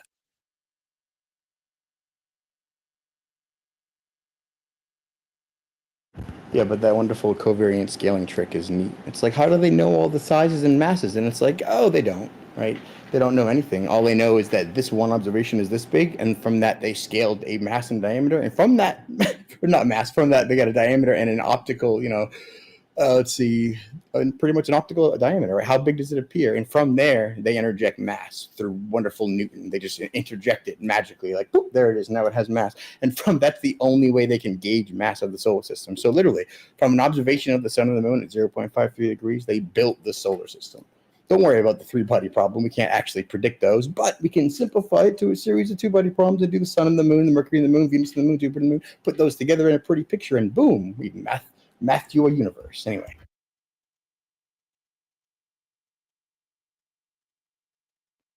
And also, if you guys don't mind answering this, can they prove that, I guess it's the electrons, that one spins up, one spins down? Like, is that a legit thing, or is that all So another formula that they've made up? No, the spin is in reference to the magnetic moment. So when they measure that magnetic moment, it has a specific orientation of the field rotation. So if it's going following the right-hand rule, they're just basing it off of that. That's what it's in reference to. It's just they just like dress it up to spin and then talk about it like it's a mystical thing. But anyway, that's all it is. Right, they take the atomic thing and they go probability cloud for electron, and they're like, actually, what it is a toroidal field. It's like, yeah, well, we know where it is toroidal with probability, and it's like, no, everything breaks down to toroidal fields. And interesting on the spin prediction, right? So they've got this prediction, right? But we live on this globe. Who knows where up and down is? How is it spinning? Who's to determine the right hand or left hand? Which one do we use, boys? Well, it turns out if you use the lab frame, you determine up and down. I don't know. It's very Whoa. How do you get up and down on a geoid, Alan? Oh, dude. Well, you have to make sure you're perpendicular to the equipotential of the gravitation of the geoid itself, right? Right. So that means if you're standing straight up, you actually need to tilt back a little bit because your local down to that center of the geoid is off due to the gravitational potential and nothing else. Right. You deflect the vertical and adjust as you please. Yeah. My boy. Are you saying that when you go down and reach the middle and then you head in that same direction, you're still going down and not up? Well, on a geoid, you never really know where you're going. That's the problem, right? Well, you're going slightly more down to the correct direction to get to the center of the geoid, allegedly. To follow, but definitely not up. To right? follow definitely. an imaginary Newtonian path, yeah. Bro, there isn't no down and up. There's only infinite tangent lines to a sphere, which has a down, which is the result of its centripetal inward acceleration, which can only be tracked from the geopotential of an equipotential relationship to gravity, which has to be perpendicular to the down, which then has you having to drop a plumb line, which can't possibly be level because you don't know, can't tell. So you take two arcs of that wonderful plumb up to make sure it's level within the 100th of a degree. Other than that's how you find down on a geoid. Isn't that retarded? As long as you're not headed to Chicago, you're good. It's so funny. Dude, it turns out, like, for humor, we just sit around and steal man globe ideas. So, take that, globe. Don't let McToon know. Oh, he knows, dude. We know more about geodesic. Matter of fact, if anyone asks for flat Earth evidence, just go ahead and cite this. Ready? mctoon.net/se with the American Arc of the Parallel. We have pages 62, 73, 107, 7. He knows. But wait, how would a plumb bob work in zero gravity space? Well, in reality, you just drop it on a level plane and you can tell that's level, right? But if you don't know where down is, you have to go through all that excess crap we just said. Or if you make a measurement that you can't really get to compute to your predicted model without introducing a blatant correction, then you need to come up with a story as to why your measurements are off. And it's because your plumb bob is actually lying to you. And that's because you're on now. Shane, how exactly did they determine how much vertical should be deflected for the equipotential of the gravity? Well, they depend how much it aligns with the current stars, right? Because that's all they ever do is look straight up to measure the ground. So when they align it to the stars, if it's off a little, that's how they get the vertical deflection. Pop that right in the book for celestial navigation so that when they navigate back to that spot using the stars, they can reapply that same difference to get actually back to that spot. That's what the deflection of the vertical gets you. So you're telling me the deflection of the vertical story about it being due to a relationship with the equigravitational potential is actually meaningless, and it's about the position of where the stars are at? It doesn't make any sense for what they use it for, does it? It seems that they go through the ellipsoidal aligning with the geoidal, and it's like, but at the end, we just shove them into this almanac. Well, that is fascinating because the way that most people think of it, it's not that way. They don't even know what the deflection of the vertical is. Yeah, everybody should look into that. Like once you get to that point, it's a wrap. Like when someone says geodesic surveying, you should look deep into that, and you'll probably find all the same conclusions I did. Awesome, dude. We got some hands up. So we got Comrade, and then we got Shelf of Insanity. Yeah, that's actually along the topic that I wanted to bring up is angles of elevation. Man. I like to push perspective when I'm talking to globies, especially the angles of elevation to Polaris and how that works on a sphere when you end up with parallel lines. Go on. Yeah, so for every angle of elevation on your latitude, you'll end up with parallel lines to said star, and using, it's like they consider perspective Euclidean, right? So I haven't really gotten any answers because geometrically it doesn't really add up. How do you have parallel lines intersect and then say that's where that star is? I think this man is talking curved visual space, boys. Interesting. And a little bit of 69 miles per degree with the unit circle, probably. My man, Right. have you been to adl.place? Yeah, absolutely. Oh, nice. Yeah, I Oh, was gonna nice. say Shane's got a ton of documentation on what you're describing right now. Right? Yeah, Parallel if angles it, to Polaris. for sure. So I haven't seen that, but like you've definitely led me like in that direction, and like honestly, if it weren't for you, I probably wouldn't have found the dynamic between heliocentrism and geocentrism. But Hell yeah, nice, man.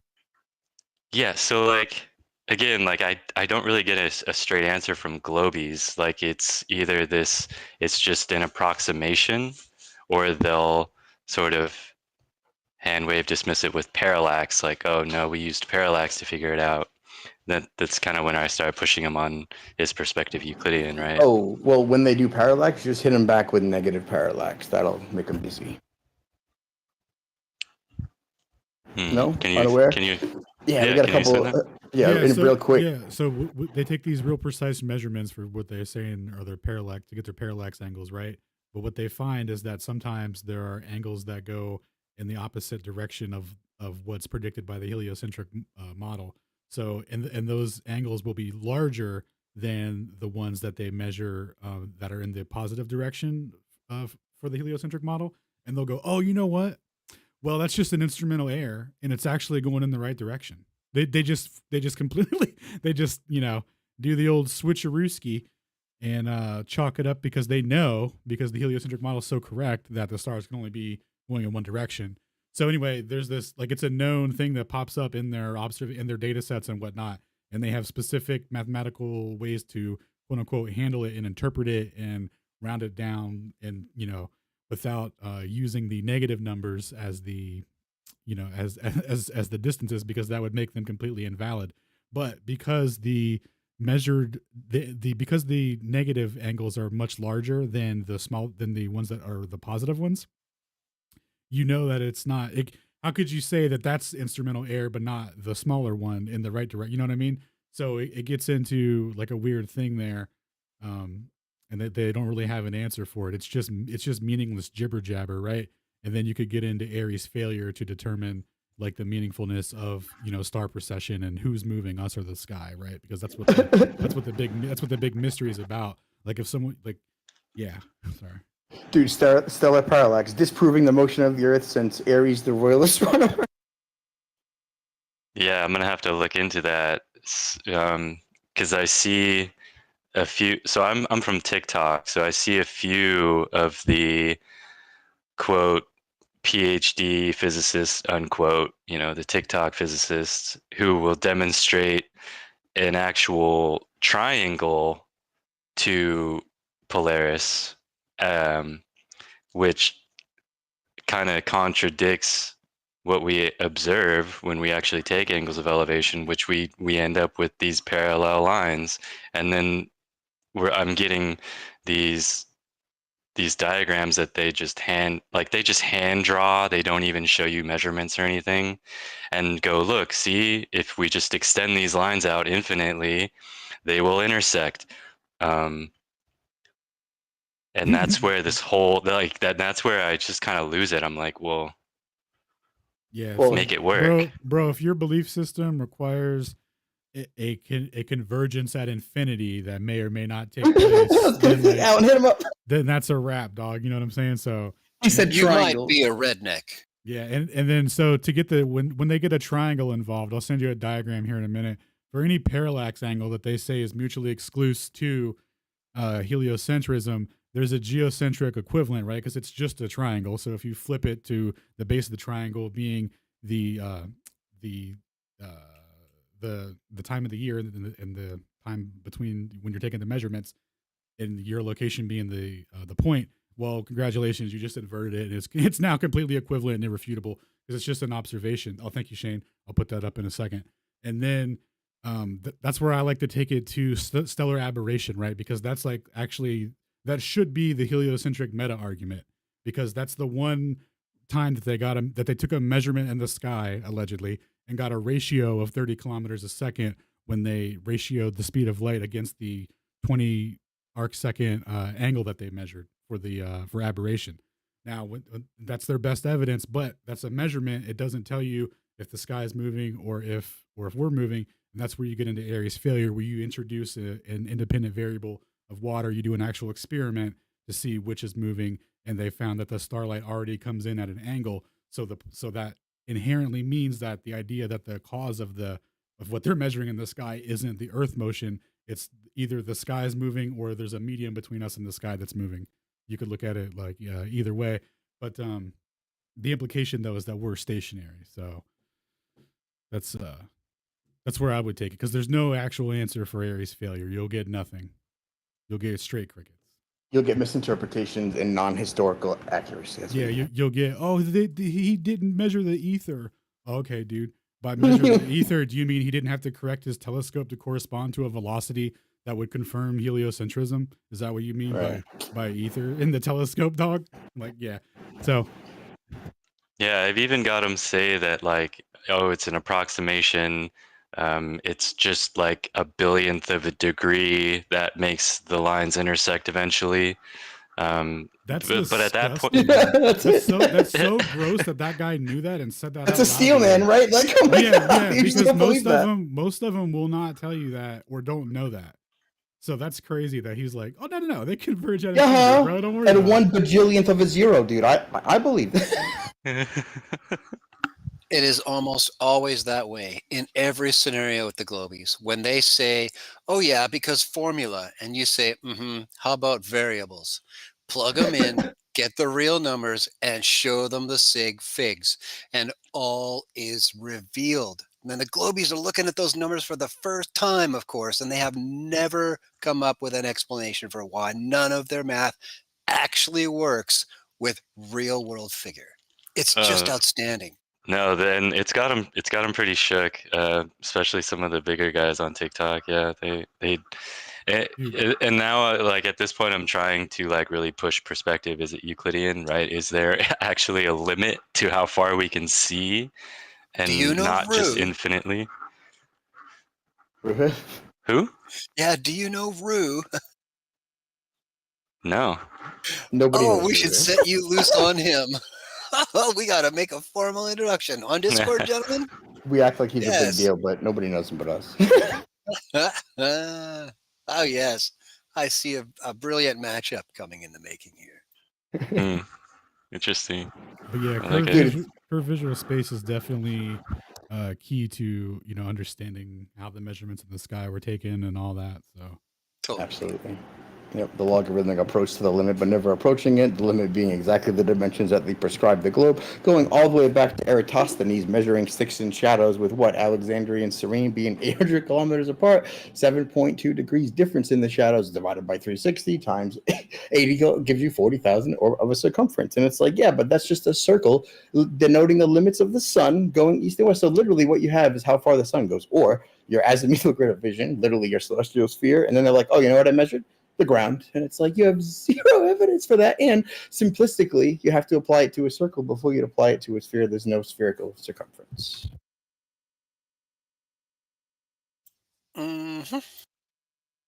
I gotta stop myself. I go too fast. But dude, stellar parallax is a great one. One Flat Earth Friday, somebody brought it up, and they still haven't been back or seen since. They got like so butthurt and so wound up and backwards that they were like, can't compute. It was like, show us how the Earth's in motion. They were like, stellar parallax. We were like, oh, come on over here, sit up front, grab a mic, everyone take a minute. Yeah, I just like I'll just finish with this, but because I really like this format because it gets so hectic over there, and we just don't have really consistent moderation and stuff like that. So it's just nice to come into a space where you actually allow people time. Hell yeah, man. We love the community. We love listening to other truthers. Like how we scope out, right? Do we have Yeah, hands? for sure. For sure. Sacred was over actually earlier today. He didn't really get a chance though. It was too chaotic. Sacred was what? Oh, we had him up in a box earlier on TikTok. Oh. What's your TikTok, dude? It's at underscore You don't have it dot. linked? What's that? You don't have it linked anywhere on Twitter, like in your bio? Or? No, not yet. I just started my Twitter account. Like I can tell from your backdrop, it says Earth flat, space is fake and gain. Fuckers, we're gonna be friends, bro. I can tell you right now. Cool. Let me But yeah, it's like at underscore un dot install underscore application, or you could just search Comrade. All right.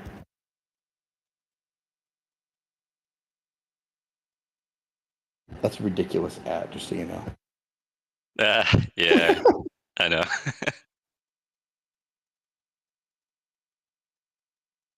All right, I found you. Cool. Yeah, I'm actually already following you, I think. I can't. TikTok is like the biggest shadow ban I've ever seen. It's like, guess what? You have one view on everything you do, no matter what. It's like, I don't believe you, TikTok. Something. No, it's true. I don't know. I've been like flat Earth active for several months now, and it's at the point now where I can't really even post anything without either getting a strike or taken down, muted, shadow banned. Yeah, I wonder how people like Corpus over here excelled on TikTok. Although I guess excel is relative. You really should have like. Welcome to the club, my man. You're just you know you're getting somewhere is when they're just putting you in the corner. Hitting the algo suppress. You know when it happens to you because it's like a sixth sense. You just feel it. Yep. And compare by going to other platforms, but like if you have 2,000 followers on TikTok, which is bomb, you really probably have like 11,000 people who are following you around the internet. But TikTok's only allowing you to see that. You know what I'm saying? That's my backup. My main's got like almost 9. Nice. Then it's probably closer to 50. Yeah. Nice, because like the numbers are just lies, all lies, especially TikTok. You remember when that meme was going around? They were like, "Flat Earth is going up on TikTok, and here's all the the trending numbers." And then a month later, they were all gone. You were like, "Huh? What happened to those historical numbers?"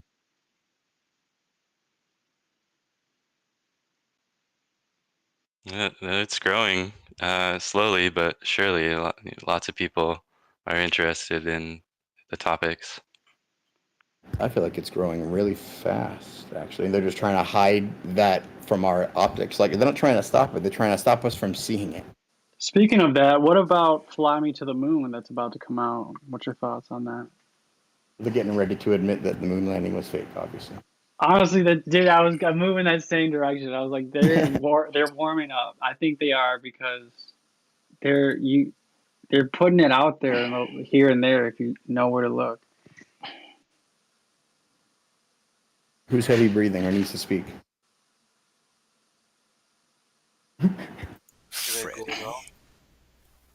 Somebody Sorry, needs to it might walk closer have to the been mic. me. I apologize. Yeah, my Axel, how you friend. doing? Hey, I mean, I'm a little confused. What is your argument against stellar parallax? I'd like to hear it.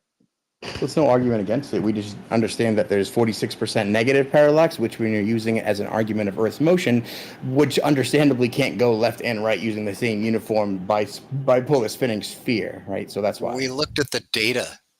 Those are words, but the thing So- is the Earth revolves around the sun. The nearer and distant stars move, across each other. Are you saying the stars don't move versus the each challenge other? is afoot, gentlemen. This is why I need someone to break it down. Simple corpus or whatever you're up. No, I'm just kidding. Are you saying the stars don't move relative to each other? Nope. We're saying the measurements are equivalent. The triangle used to give the heliocentric prediction that says that the causal mechanism is Earth's velocity moving around the sun there's an equivalent triangle that you can use to say that the Earth is stationary and that the sky is in motion. It doesn't matter what the causal mechanism is. Are you saying that the stars do not move relative to each other through parallax through the year? The thing is about the causal mechanism, so I'm not saying that it's not a measurement that's taken. No, I don't care about the mechanism. I'm just saying, are you saying that the near and distant stars do not move relative to each other, or do they? Does it sound? Well, I'm not saying that, but how are you not able to figure that out yet? I mean, they do. That seems to be an obvious fact to me. That's why I'm I just gave an asking if equivalence, though, right? Like, but what I'm saying is, so you agree that they are moving relative to each other? Wow. Yeah. Or so you don't agree? We're gonna go ahead and wrap.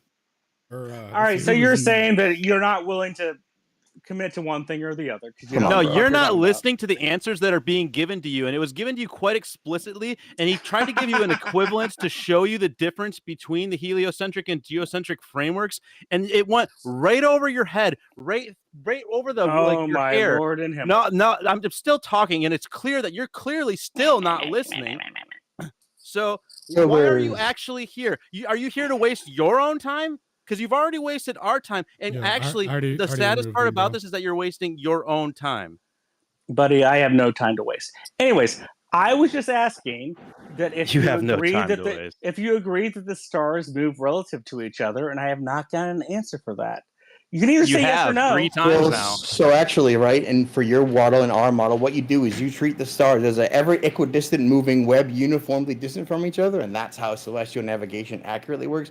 And then you can pretend to know that actually they're different distances from each other, all independently with a huge scale of light years, meaning billions and billions of years. But actually, when you need to treat them as such, you abandon all that and treat them as an equidistant web of moving stars that progress laterally 69 statute miles per degree for every movement, right? So all right, so they do move relative to each other. You agree with that? Light years. Holy shit, guys. This is why I got angry with this. Is why I got triggered because you don't listen. Listen. Either one of those two things, I'd like to hear about it. We're done with this because you clearly have demonstrated the fact that you're not listening.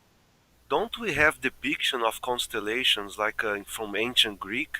They're all the same. The Scorpio, the whatever. They're all the same. They don't change. The Zodiac. That's not what he's saying, but anyway, we already moved on. Although Zodiacs are a cool topic. So can I go now because it was my turn before he asked. Oh yeah, absolutely, bro. The last time I was talking, I'm sorry for that because I probably got glitchy, and I think I had to be kicked out or whatever. I was talking about the flying on the moon, full moon days. What was the last part that people couldn't understand me saying? Well, why were you equating flying with a full moon? First of all, that was where I was losing. I was talking about, previously I said, a guy says that nobody regret from going to flat earth. And then I say that I regret the part that I wasn't aware that we have people upholding lies.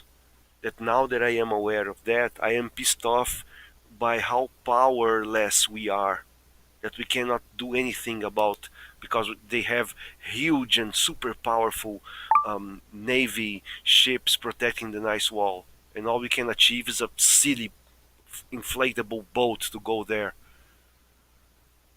And the next part I was talking, because I think that part I wasn't glitching yet, but the next part I was saying is, we know that we have a mafia, maintaining these lies about it, and I think the pilot of airplanes for transporting citizens, they are part of this mafia, because all those footage people put of them interviewing and saying that the Earth is flat and there is no rotation to be considering for making the trajectories of the flights. Those are interviews with hidden cameras. So it's like the pilots are thinking they're having a small talk instead of being interviewed by camera. Okay, so yeah, they do know something. So am I glitching yet or not? Nope. No, you're clear. Okay, so the other thing that we know, I mean the flat Earth community, they realize that something is weird. Is we are not allowed to fly over the Antarctica. Like for example, to go from Australia to Argentina would be the shorter way to go above the Antarctica, but we are not allowed to. There are certain areas that you're not allowed to fly to get to even get close to certain areas that they want to hit us from us. So having this said, that the mafia is not only the NASA and those actors like the Neil deGrasse and etc. We have this mafia in the airplanes, trajectories, and companies. I have a theory, like if we have known that the sun and the moon are local, in order that we have footage circulating in the internet showing the sun sunk into the clouds. It's like the sun is not billion light years away. The sun is a little bit above the clouds, right? We have footage showing this to us. The same goes to the moon. So my question is, because I'm not into that much about the knowledge of the flight companies, are we allowed to go, for example, from somewhere in New York to somewhere in Illinois, okay, across two states, a short distance? Are we allowed to get an airplane in the full moon day, okay, by the midnight? Because in this period of time, the moon will be perpendicular to us, which means a little above the clouds. So what is your objective to this flight? What's your goal? Sorry? What, sorry? What is the objective to taking this flight at midnight? Yeah, West. What's the deal? That was precisely the point of my explanation that I got glitched. I had to refresh the window here. My objective in this would be, the moon is a little above the clouds, right? If we get an airplane having our moon perpendicular above us, like the noon of the moon. It'll be due south at midnight when it's full. I get that part. Yeah, if we've had a flight on that moment, we will get very close to the moon if the moon is a little above the clouds. So I wonder, because all the footage we have from that I got from the moon, footage of the moon from an airplane, they are very distant. It's like it is not noon. It would be something like, say, 6 p.m.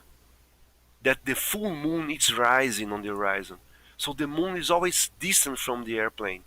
At midnight, in the full moon night, the moon would be a little above the airplane, very close to it. So if the mafia knows about it, they will simply forbid no flights would be taking off and landing between 10 p.m. and 2 a.m. in the morning when we have full moon nights. Did you look that up?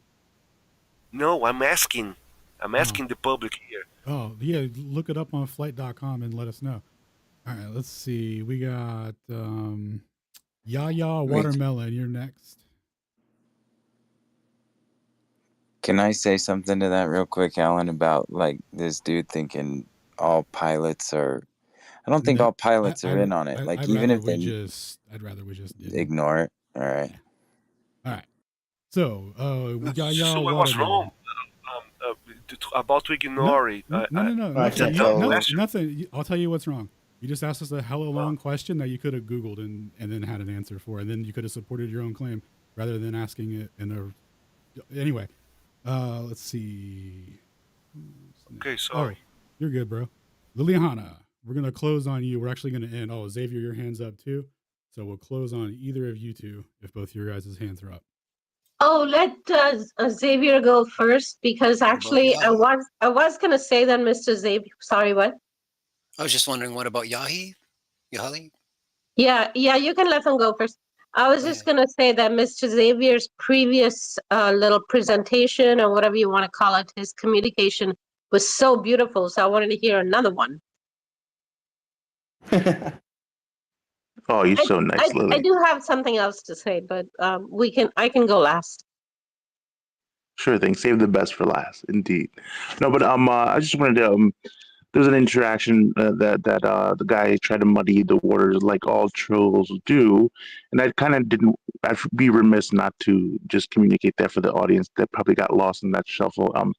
The negative parallax is important to their model because the expected rotation of the Earth would indicate the stars moving in a predicted pattern. And sometimes what happens is that the expected patterns happen to move in the opposite direction of what their globe model expects, and that's a huge problem for them. It's a huge problem for them. So the guy tried to muddy the waters and not let that communication sink in because that is important. So yeah. Yeah, and sorry I let that guy trigger me, everybody. Nah, same. You're good, bro. That happens to all of us, bro. Yeah, if I continue they're insufferable. Yeah, if I continue the conversation with him, like I'll end up doing that too. That's why I'm just like, nah, let's just talk about something else. Because like clearly you have an agenda to not hear what I'm saying, and like I'm cool with that, but we're also gonna move on super fast now. Yeah. So, but yeah, and then so I think An agenda to not hear what I'm saying. That's exactly what he had. Yeah, I gave you anyway. Yeah, Watermelon. If you're there, you got never forever hold your peace or whatever they say, right? All right, Liliana, you're up. No Yahi. Oh well. Oh, did Hermetic leave? Think so. Oh, that's so sad. Wasn't Hermetic the one that was talking about Terrence McKenna? I wanted to send him a photo or whatever. Anyway. Yeah, I think he had to go. He had to go. Oh, okay. Well, never mind. But yeah, actually, when you guys were talking about a time before the moon or whatever, it got me thinking about this one Vedic story in Vedic cosmology that talks about when the sun was much bigger and brighter. So maybe the Antarctic basin was a whole lot bigger. I don't know. Maybe, life forms were slightly bigger. I don't know, just speculating. It just got me thinking because it does specifically have a story that, the sun was bigger and brighter. And then later, the architects of the world, sun goes and requests the architect of the world to make him smaller and less bright. It's a whole story. But so they did. So he did. So the architect made the sun smaller and less bright. So it's just an interesting thing that it got me thinking when you guys were talking about the moon. And yeah, so it was a really fun, interesting conversation tonight. Cool. All right. Happy to have you as always, Lily. Thank you for the words. And everyone. Happy to have everyone. Really good community. Yeah, for real.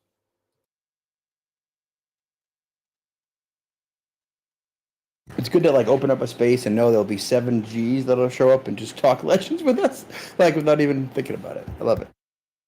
Yeah, for real. So do I see more hands up, or are we good to wrap it up? I think we're good. The only hands I see. I think my UI is bugged.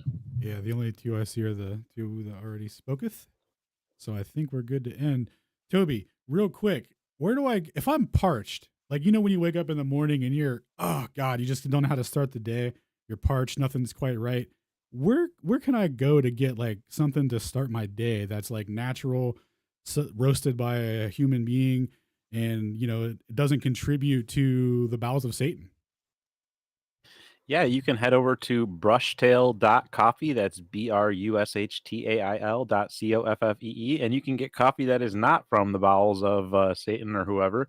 And yeah, it's instead going to be from either a dry process or wet process facility. I like to differentiate between one and the other because that makes the coffee taste quite different. If you don't know, dry process coffee, they leave the cherry on the bean when they dry it out. And so it imparts a little bit of like a fruity flavor to the bean, whereas the wet process is more of the classic style that most people are familiar with, where they actually wash all of the coffee cherry off of the coffee bean before they leave it to process. So that gives you more of the classic nutty kind of spicy flavor that most people are familiar with. But all my beans are, of course, Arabica beans, because who wants to drink a freaking Robusta, right? Come on now. So anyways,